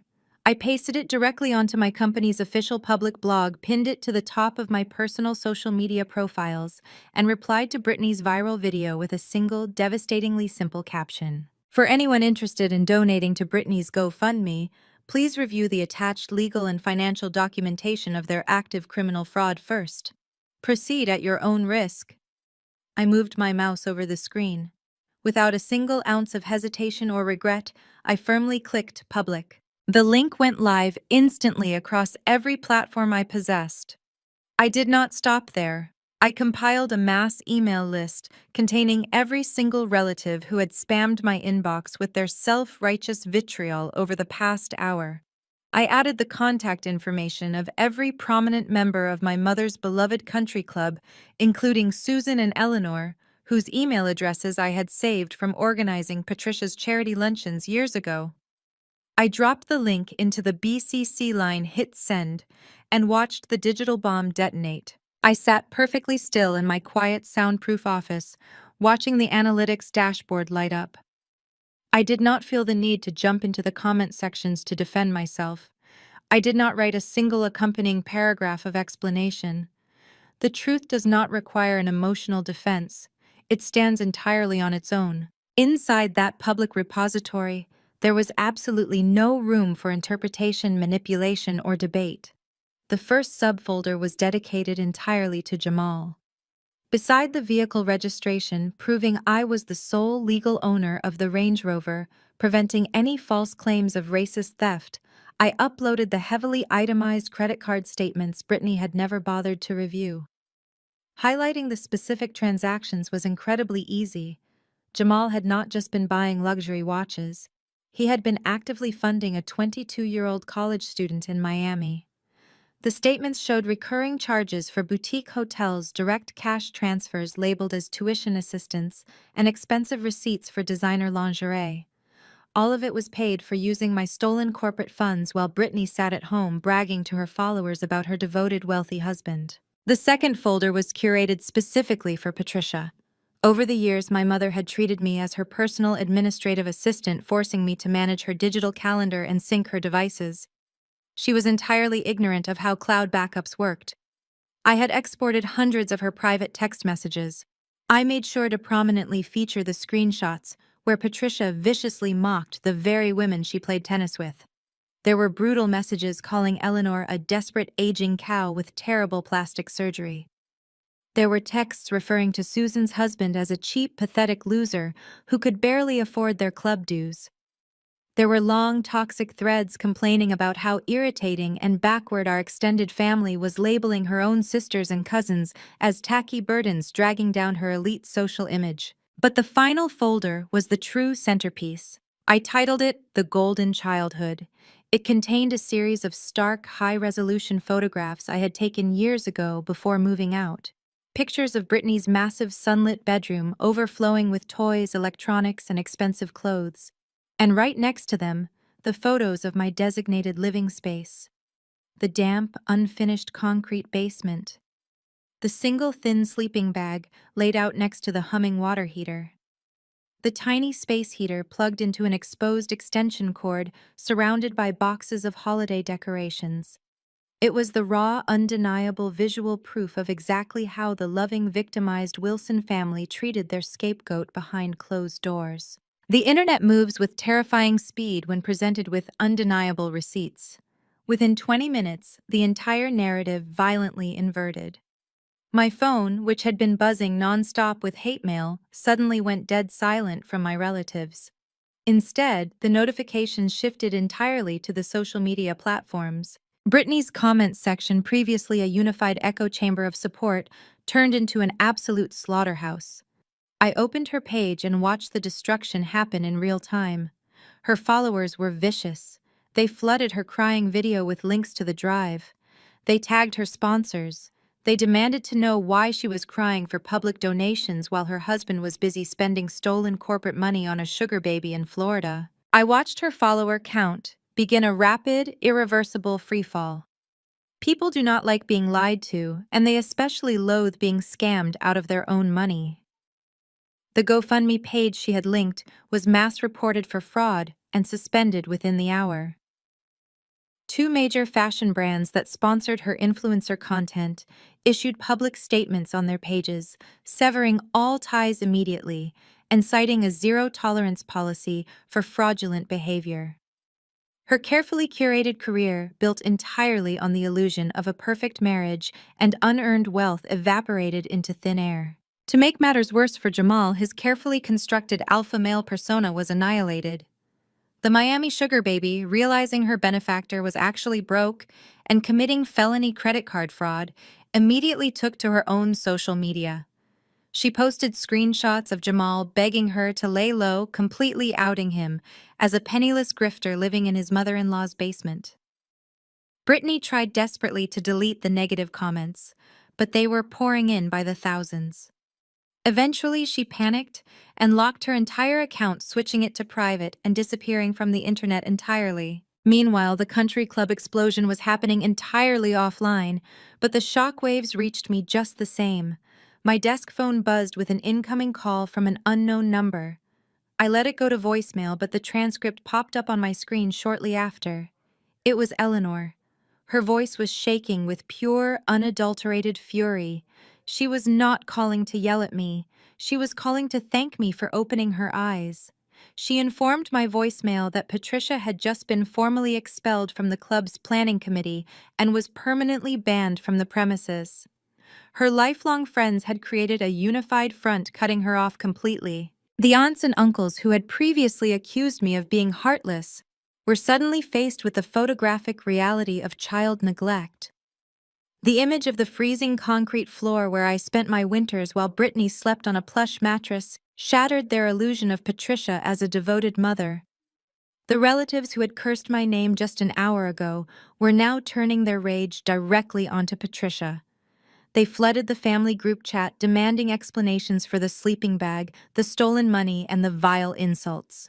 My mother's phone was undoubtedly melting down as her sister's cousins and supposedly inferior relatives unleashed years of pent-up resentment after reading exactly what she thought of them. She was entirely exiled, stripped of her fake prestige, and left with nothing but the ugly truth of her own making. I took another sip of my tea, feeling the warm liquid soothe my throat. The storm was raging wildly outside my office windows, tearing their lives down to the studs. They had demanded a public spectacle, and I had simply given the audience the script. The digital fallout was instantaneous, but the physical blowback took exactly 48 hours to arrive at my doorstep. Or rather, it arrived at the pristine marble floors of my corporate headquarters. I was in the middle of a quarterly strategy review when Clara's voice crackled through the intercom. She sounded breathless, her usual professional composure completely fractured. "Alyssa," she said, her voice tight with panic. "Your mother and Jamal are in the main lobby. They pushed past the security turnstiles and are causing a massive disturbance. They are demanding to see you immediately." I did not rush. I calmly closed my laptop, excused myself from the meeting, and returned to my office. I picked up my cell phone and dialed a specific number I had kept on speed dial for the past 3 days. I spoke for less than 30 seconds, confirming the timing. Then I adjusted my tailored blazer and headed for the private glass elevator. The main lobby of Global Partnerships was designed to project absolute corporate tranquility. It was a cavernous expanse of white stone floor-to-ceiling windows and hushed professional efficiency. Today it sounded like a dive bar brawl. As the elevator doors slid open, the sheer volume of Jamal's screaming echoed off the marble walls. He was red-faced, a thick vein pulsing furiously in his neck, leaning aggressively over the main reception desk. Patricia stood right behind him, waving her hands frantically, playing the role of the outraged, victimized matriarch to absolute perfection. She was clutching her designer handbag like a shield, screeching at the terrified receptionist about lawsuits, defamation, and destroyed reputations. "I want her down here right now," Jamal roared, slamming his heavy fist against the reception desk. "She is a liar.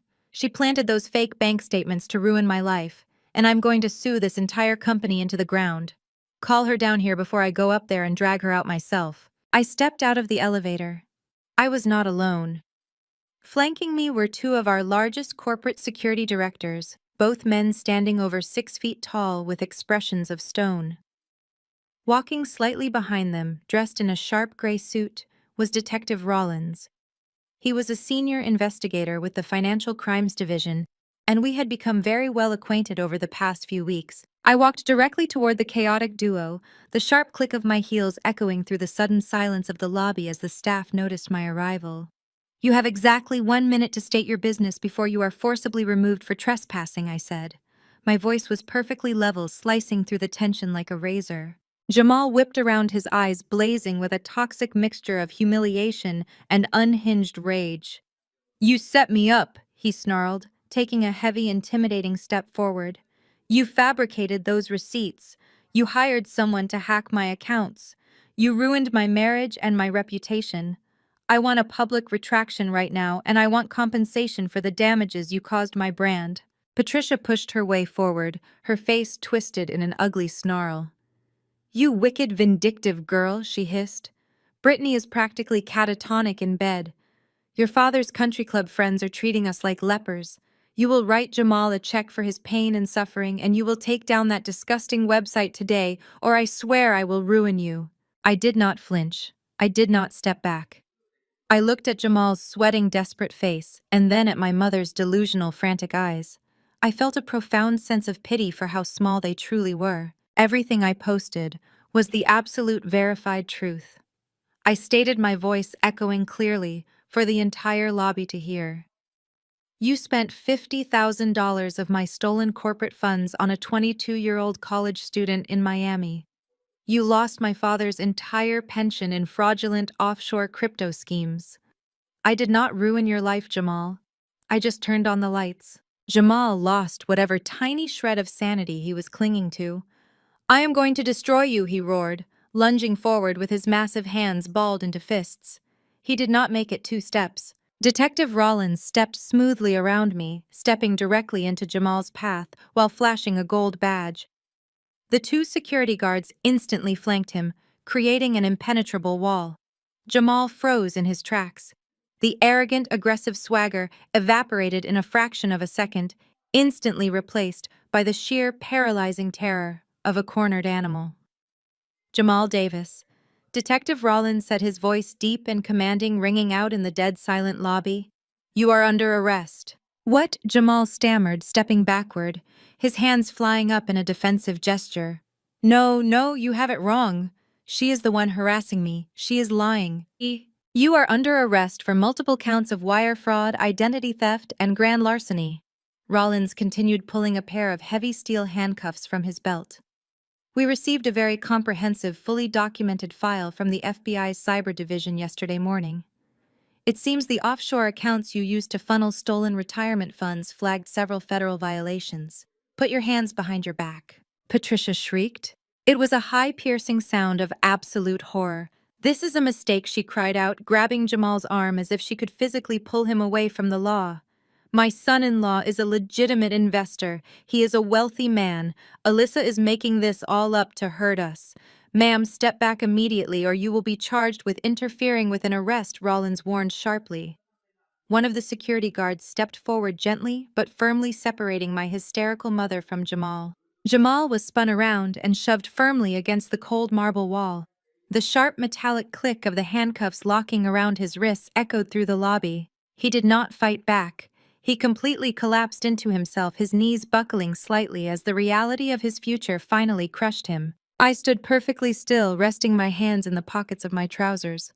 I watched the color drain entirely from Jamal's face as the detective read him his rights. I watched Patricia sink against the reception desk, weeping hysterically, as her final desperate shield of delusion was violently stripped away. They had come to my sanctuary expecting to intimidate me into submission. Instead, they had walked directly into the trap I had meticulously laid for them. The game was officially over. The shock of the cold steel locking around his wrists snapped Jamal out of his temporary paralysis. The reality of his situation finally breached his thick skull, and his survival instincts kicked in. Unfortunately for him, his only survival instinct was manipulation. He violently twisted his shoulders, attempting to wrench himself away from Detective Rollins and the towering security guards. His chest heaved as he projected his voice across the expansive, echoing marble lobby, ensuring every single employee and bystander could hear him. This is a targeted setup, Jamal roared, his face contorted in a mask of righteous indignation. You are all witnessing a blatant hate crime. You are targeting a highly successful black man because this corrupt corporate system cannot handle it. She fabricated these federal charges because she is a racist. She cannot stand seeing a black man out earning her and building generational wealth, so she called the police to lynch my career. The lobby fell into an absolute breathless hush. Several employees stopped dead in their tracks, their eyes wide with shock at the severity of the accusation. Jamal scanned the room desperately, trying to rally the onlookers to his side, playing the ultimate victim card to weaponize the public space against me. I did not flinch. I did not let his manipulative outburst hang in the air for more than a single second. I stepped forward, my heels clicking sharply against the stone floor, closing the distance until I stood precisely 2 feet away from his sweating, desperate face. I looked him dead in the eyes, my expression a mask of absolute glacial indifference. You stole from single mothers, I stated, my voice slicing through the silence like a scalpel projecting clearly to every corner of the room. You conned your own father-in-law out of his entire life savings and pension. And you used my corporate credit cards to buy Hermes bags for a 22-year-old college student in Miami. No victim card is going to save you from federal prison, Jamal. The sheer factual weight of my words stripped the oxygen right out of his lungs. Jamal's mouth opened and closed silently, the self-righteous fury instantly replaced by cornered panic. He had nothing left to say. But the true impact of my statement did not land on Jamal. It landed on the woman standing frantically just a few feet away. What did you just say? Patricia whispered. Her voice was brittle, devoid of its usual booming authority. She pushed past one of the security guards, completely ignoring Jamal now, and locked her horrified, wide eyes onto my face. The designer handbag she had been clutching like a weapon slipped from her grasp, hitting the floor with a dull thud. The pension, Patricia demanded, her hands trembling violently. What do you mean he conned the pension? Thomas's retirement is secured in a conservative municipal bond fund. Thomas handles all of our long-term accounts. I turned my attention entirely to my mother. For 32 years, this woman had systematically broken me down, mocked my ambitions, and elevated a con artist above her own flesh and blood, because he bought her expensive champagne and flattered her ego. Now she was going to hear the exact price of her delusions. Thomas gave Jamal full, unrestricted control of your entire retirement portfolio. 8 months ago, I explained delivering the devastating truth with brutal clinical precision. Jamal promised him a guaranteed 30% quarterly return. Instead of investing it, Jamal wired every single penny of your life savings into a fraudulent offshore cryptocurrency shell company to cover the massive losses he incurred trying to fund your luxury lifestyle. The money is gone, Mom. It has been gone for months. You are completely bankrupt. Patricia's face drained of all color, leaving her skin an ashen, sickly gray. She slowly turned her head, fixing her gaze on the man currently wearing federal handcuffs. The golden son-in-law she had paraded around the country club, the man she had used to constantly humiliate and diminish me, was shrinking under her stare. "Tell me she is lying." Patricia shrieked, her voice cracking into a guttural, desperate wail. "Jamal, look at me. Tell me you did not touch our money." Jamal refused to make eye contact. He stared fixedly at the marble floor, his shoulders hunched defensively. It was just a temporary dip in the market liquidity. He mumbled, his voice weak and pathetic. "I was going to cycle it back before the annual tax reporting. It was a secure bet." Patricia unleashed a sound I had never heard before. It was a primal, furious scream that echoed off the high glass ceilings. She lunged forward, her manicured hands extended like claws aiming directly for Jamal's face. "You stole my life," she screamed, completely abandoning her refined country club persona. "You thief! You ruined me!" The security guards moved instantly, catching Patricia by the arms and dragging her backward as she kicked and thrashed, sobbing uncontrollably. Right at that moment of absolute chaos, the heavy revolving glass doors at the front of the lobby spun violently. Brittany stumbled into the building.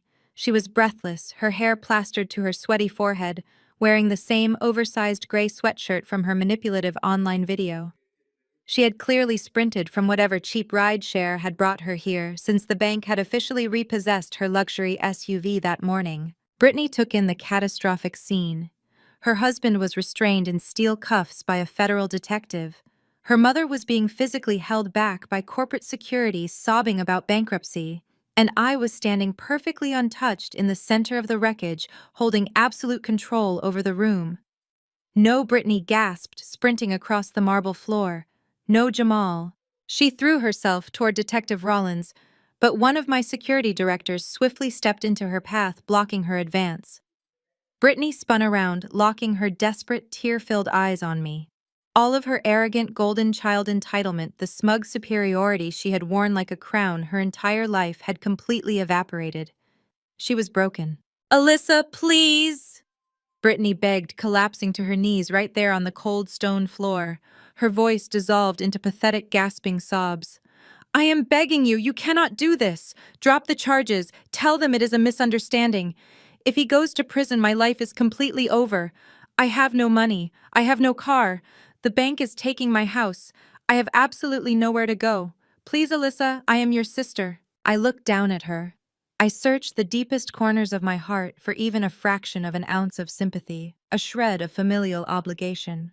There was absolutely nothing there but the cold, clinical satisfaction of justice. "I am not pressing the charges, Brittany," I stated smoothly, my voice devoid of any emotion. "The federal government is pressing the charges. I simply provided the documentation they required. Your husband built a life entirely on fraud, and you gladly spent the stolen money to fund your fake influencer fantasies while treating me like trash. You wanted a luxury lifestyle without putting in the hard work. Now you are going to have to face the real world." Detective Rollins firmly gripped Jamal by the bicep. "Let us go," Rollins ordered, marching the disgraced con artist toward the main exit. Jamal shouted empty, desperate threats over his shoulder, but nobody cared to listen. Patricia slumped against the reception desk, weeping hysterically about her ruined reputation and her empty bank accounts. Brittany remained on her knees, burying her face in her hands, wailing my name in a high, piercing tone. I turned my back on the entire pathetic spectacle. I walked calmly toward the private glass elevator and pressed the call button. The doors slid open smoothly. I stepped inside, turned around, and looked directly at the head of my security detail. Security. I ordered, my voice echoing one final time across the marble lobby. Escort all unauthorized personnel out of the building immediately. The heavy glass doors slid shut, sealing me in absolute perfect silence. Exactly 1 month after those elevator doors sealed me in my peaceful sanctuary, the final pillar of my parents' carefully constructed empire collapsed. I had received the official notification from my legal team shortly after my morning espresso. The bank had officially foreclosed on the Wilson estate. Without my silent monthly electronic transfers covering their exorbitant mortgage, their financial ruin had accelerated at a breathtaking pace. The bank had given them ample grace periods, but without my corporate salary keeping their lavish lifestyle afloat, the eviction was absolute and unavoidable. It was not a dignified exit. It was a chaotic, humiliating scramble. According to the private investigator my lawyer had kept on retainer to monitor the fallout, Patricia and Thomas were physically escorted off the property by local sheriffs. They had dragged their feet until the absolute final hour, utterly paralyzed by their own denial. They genuinely believed that somehow a miracle would save them. They believed their social status made them immune to the severe consequences of extreme debt. The reality check arrived in the form of marked police cruisers and a team of professional eviction movers. Patricia stood on the curb of the manicured lawn she used to brag about, surrounded by hastily packed cardboard boxes and black plastic garbage bags stuffed with her designer clothes. The bank had already seized her luxury sedan. She was stranded on the sidewalk of her elite neighborhood, entirely exposed. That was when Eleanor's silver Mercedes glided slowly down the street. The car slowed to a crawl. The tinted passenger window rolled down smoothly.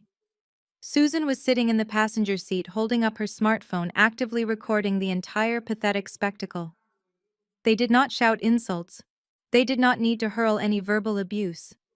Eleanor simply stared at Patricia, a sharp, vindictive smirk playing on her lips, while Susan captured the ultimate destruction of Patricia's social facade. They pointed, laughed softly, and drove away, broadcasting Patricia's ultimate ruin to the entire country club group chat. Her social execution was complete, irreversible, and thoroughly documented. Sitting amidst the physical wreckage of their lives, Patricia turned to her family for support. Instead, she found a mirror reflecting her own terrible parenting. Brittany was not helping. She was sitting on a trash bag full of shoes, weeping hysterically because she had chipped a manicured nail while trying to carry a heavy makeup case. With Jamal sitting in a federal detention center awaiting trial for wire fraud, Brittany had been forced to crawl back to our parents. She offered absolutely no solutions, no comfort, and zero survival skills. She just demanded that Patricia fix the situation. She demanded to know why they could not simply rent a luxury condo downtown. She whined about the heat, the physical labor of moving, and her permanently ruined social media career. Patricia looked at her golden child, the daughter she had worshipped and elevated above me her entire life, and finally realized she had raised a helpless, entitled parasite who viewed her parents only as an endless ATM. Thomas was no better. My father sat on a taped-up moving box, staring blankly at the empty driveway. He was a completely broken man. The pension he had worked his entire life to build was gone, vanished into the ether of Jamal's offshore crypto scams. He had allowed his wife's vanity and his own passivity to blind him to the truth. He had enabled the abuse of his eldest daughter to keep the peace in his household. Now entering his senior years, he had literally nothing to his name. He lacked the energy to even comfort his crying wife. By nightfall, they had relocated to the only place that would accept tenants with obliterated credit scores, massive debt, and zero proof of income. It was a cramped, dingy two-bedroom apartment in a rundown complex on the industrial outskirts of the city. The contrast was devastating. The thin walls were stained with years of nicotine smoke. The cheap linoleum floors were peeling at the corners, and the harsh, flickering fluorescent lighting illuminated every grim reality of their new existence. There was no space for Brittany's overflowing wardrobe. There was no mahogany study for Thomas to retreat into. There were no marble countertops for Patricia to lean against while sipping imported wine. They were forced to step over each other in the narrow, suffocating hallway. The intense proximity forced them to finally confront the toxic, boiling resentment they had been hiding behind closed doors for decades. The absolute breaking point arrived 2 days later. The electricity in their new apartment flickered and died. Patricia had failed to pay the basic activation deposit for the utility company, completely unaccustomed to managing actual bills. Sitting in the sweltering, pitch-black apartment, listening to Brittany sob uncontrollably in the next room, while Thomas sat silently in the shadows, Patricia finally broke. She pulled out her cell phone. The battery was at 10%. She opened her contacts and stared at my name. For 32 years, she had viewed me with absolute contempt. She had called me a cold, calculating sociopath. She had actively tried to ruin my career and my life. But starvation, darkness, and complete social annihilation have a unique way of crushing a narcissist's pride. I was sitting at my pristine glass dining table reviewing a highly profitable new partnership contract over a glass of sparkling water when my personal phone began to vibrate. I glanced at the glowing screen. Mother. I let it ring 4 times, letting the anticipation build before sliding my finger across the glass to accept the call. I did not say hello. I simply breathed into the receiver, waiting in perfect silence. Alyssa Patricia's voice crackled through the speaker. It was a sound I had never heard in my entire life. It was small, fragile, and trembling. It was completely stripped of its usual venomous authority, reduced to a pathetic whisper. Please do not hang up. I remained perfectly silent, letting the agonizing dead air stretch between us, allowing her to feel the immense weight of her desperation. We have nothing, Alyssa. She choked out a raw, humiliating sob, breaking her sentence. The house is gone. Thomas is barely speaking to me. Brittany just cries all day and refuses to look for a job. We are in the dark. We have no food. I know you hate us. I know you have every right to despise me after everything I did. But I am begging you. I am a mother begging her own daughter. Please just send a few $100s, just enough to get the lights turned on, just enough to survive the week. I will do anything you want. I listened to the sound of my mother weeping through the phone speaker. For a fleeting second, the ghost of the desperate little girl who used to sleep in a freezing basement twitched in my chest. But that girl was dead. I had buried her years ago. I will meet you tomorrow at 10 in the morning, I said, my voice completely devoid of emotion. The corner diner on 4th Street, do not be late. I ended the call before she could utter another word or launch into another hysterical plea. I did not choose the location by accident. The corner diner was a run-of-the-mill greasy spoon establishment with sticky linoleum floors, cracked vinyl booths, and the permanent smell of fried bacon hanging in the air. It was exactly the kind of establishment the old Patricia would have called a biological hazard. It was the perfect place for our final conversation. I arrived 10 minutes early. I wore a perfectly tailored navy suit, my hair pulled back in a sharp, immaculate bun. I ordered a black coffee and sat in a corner booth watching the entrance. Patricia walked in 15 minutes late. The sight of her was genuinely startling. The immaculate country club matriarch who had terrorized my youth was completely gone. Her expensive blonde hair dye was fading, revealing stark gray roots. Without her routine chemical peels and expensive salon treatments, her skin looked papery and deeply lined with stress. She wore a faded beige cardigan over a wrinkled blouse that hung loosely on her frame. The sheer reality of poverty had aged her a decade in a single month. She looked exactly like what she was, a broke, desperate woman who had run out of options. She spotted me and hurried over, sliding into the booth across from me. Her hands were shaking violently as she gripped the edge of the table. Alyssa, she breathed out, her eyes darting around the diner nervously. She reached across the table, attempting to grab my hand. I pulled my hand back smoothly, resting it out of her reach in my lap. Speak, I instructed. She swallowed hard and launched into a tearful, frantic monologue. She told me she was sorry. She said the words over and over, but the apology was entirely hollow, wrapped in layers of deflection and excuses. She claimed Jamal was a master manipulator who had hypnotized them all. She blamed Thomas for being negligent with the retirement accounts and failing to protect their assets. She blamed the economy. She even subtly tried to blame me for not warning them about Jamal's financial history sooner. I was under so much pressure to maintain our family image. Patricia pleaded, dabbing at her eyes with a crumpled tissue. You have to understand the stress I was under, Alyssa. I made mistakes with you, I know that now. But we are blood. You cannot leave your own mother in a place like that. There are cockroaches in the hallway. The water is brown. Thomas just stares at the wall all day, and Brittany refuses to get out of bed. She does not know how to cope with this. You are the strong one. You have always been the strong one. We need you. I watched her carefully. I was actively searching her face for a single shred of genuine maternal warmth, a single ounce of real remorse for the childhood she had stolen from me. There was nothing. She was not crying because she regretted abusing me. She was crying because she was finally experiencing the harsh, unfiltered consequences of her own actions, and she wanted me to shield her from them. I just need a small bridge loan, Patricia whispered, leaning forward with hungry, desperate eyes. 5,000 a month. Barely a fraction of your corporate income.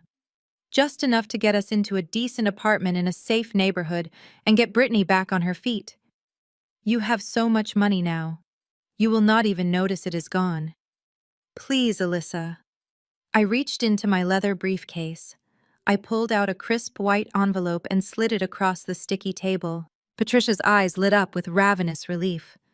A breathless, pathetic laugh escaped her lips as she snatched the envelope. She tore it open with shaking fingers, expecting to find a certified check or a prepaid debit card. She pulled out the stack of papers. Her face fell. The frantic relief morphed instantly into profound confusion and then into outrage. These are not checks, she stammered, staring at the printed pamphlets. No, I replied calmly, taking a slow sip of my coffee. They are contact sheets for the State Department of Senior Employment Services. There is also an application for subsidized low-income housing assistance and a comprehensive schedule for the local food banks in your district. I also highlighted a job fair specifically designed for seniors looking to re-enter the workforce. It takes place next Tuesday. Patricia stared at me as if I had just plunged a knife into her chest. Her hands trembled so hard the papers rattled against the table. You want me to work? She hissed, her voice rising in pitch. I am 62 years old. I have not worked a single day in my life. You want me to serve food or answer phones for minimum wage? I am your mother. You have millions of dollars. You owe me. I leaned forward, resting my forearms on the table, locking my eyes onto hers. You are going to have to learn how to survive in the real world, Patricia, I said, my voice dropping to a deadly quiet register that commanded absolute authority. It is time you figure out how to live your own life and provide for yourself exactly the way you expected me to do when you locked me in a damp basement and told me to sleep on the freezing concrete floor. She opened her mouth to scream, to hurl the vile, familiar insults she had used to keep me in line my entire life. But the words died in her throat. She looked into my eyes and saw the sheer glacial finality staring back at her. She realized in that exact moment that she possessed absolutely zero leverage. I had no guilt left for her to manipulate. I had no craving for her love left for her to exploit. The well was completely dry. I stood up, smoothing the front of my blazer. I pulled a $20 bill from my pocket and placed it on the table to cover my coffee. I turned and walked toward the exit. I did not look back. I did not hesitate. As the bell above the diner door chimed, I stepped out into the crisp, bright morning air. I took a deep breath, filling my lungs completely, and realized something profoundly beautiful. I did not hate her anymore. Hatred required energy. Hatred required attachment and passion. All I felt was a vast, peaceful emptiness. The ledger was finally balanced. The debts were settled. I walked to my car, slid behind the wheel, and drove back toward the empire I had built with my own two hands, leaving the ghosts of my past exactly where they belonged. 6 months later, the ghosts of my past were permanently silenced. They were replaced by the crisp, biting wind of the Colorado mountains. I stood on the wraparound mahogany balcony of the presidential villa at the most exclusive resort in Aspen. This was the exact same resort Patricia used to casually name drop at her country club luncheons, always booking the cheapest standard rooms while pretending to her friends that they were staying in the penthouses. Today, I was occupying the top floor entirely on my own terms, paid for by the corporate empire I had built from the ground up. Inside the suite, the massive stone fireplace crackled warmly, casting a soft golden glow across the vaulted timber ceilings and the sweeping floor-to-ceiling windows. My daughter Mia sat comfortably on a thick plush rug. She was happily roasting gourmet marshmallows over a small, safe tabletop fire pit that our private butler Henri had arranged specifically for her enjoyment. Her joyous, carefree laughter echoed through the massive suite. It was a pure, innocent sound entirely unburdened by the toxic expectations I had grown up with. Watching her, a profound, overwhelming sense of victory washed over me. I had successfully broken the generational curse. Mia would never know the cold, conditional love that had defined my entire childhood. She would never be measured against a golden child, and she would never be forced to earn her right to exist in her own home. She was cherished simply because she was mine. She was served like a tiny queen, and we were enjoying a life of absolute peace. I stepped back inside the warm suite and closed the heavy glass door against the winter chill. I took a slow, deliberate sip of my rich, dark hot chocolate, letting the deep warmth spread through my chest as I looked back out at the jagged, snow-capped peaks. A lot had changed in half a year. The silence on my personal cell phone was the most beautiful sound in the world. There were no more frantic, demanding text messages. There were no more manipulative voicemails begging for emergency wire transfers. The financial parasites had been completely severed from their host. Jamal was currently serving a lengthy sentence in a federal penitentiary for his wire fraud and embezzlement schemes. Brittany, permanently stripped of her stolen luxury and fake influencer status, was now working double shifts at a local retail store, learning the brutal, exhausting reality of minimum wage labor. And Patricia, the woman who had demanded $5,000 a month just to maintain her delusions of grandeur, was now clocking in daily as a greeter at a big-box hardware store. Thomas remained in that dingy apartment, finally forced to live within the absolute limits of his own passivity. I did not feel an ounce of pity for any of them. I felt absolutely nothing. The space in my heart that used to hold guilt and obligation was now filled with serene, unshakable confidence. Society heavily conditions us to believe that family is a sacred, unbreakable bond.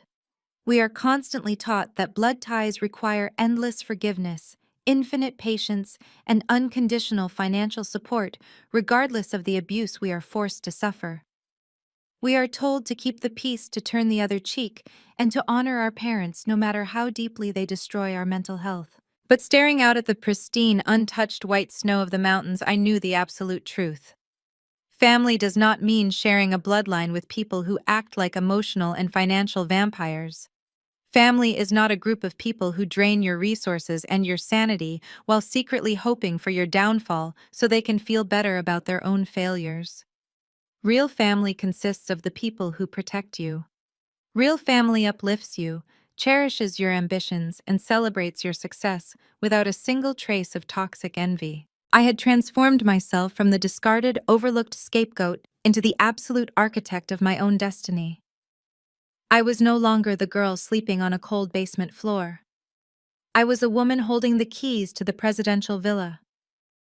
The empire I built was finally untouchable, because its foundation was no longer compromised by misplaced loyalty. I had taken back my life, my finances, and my dignity.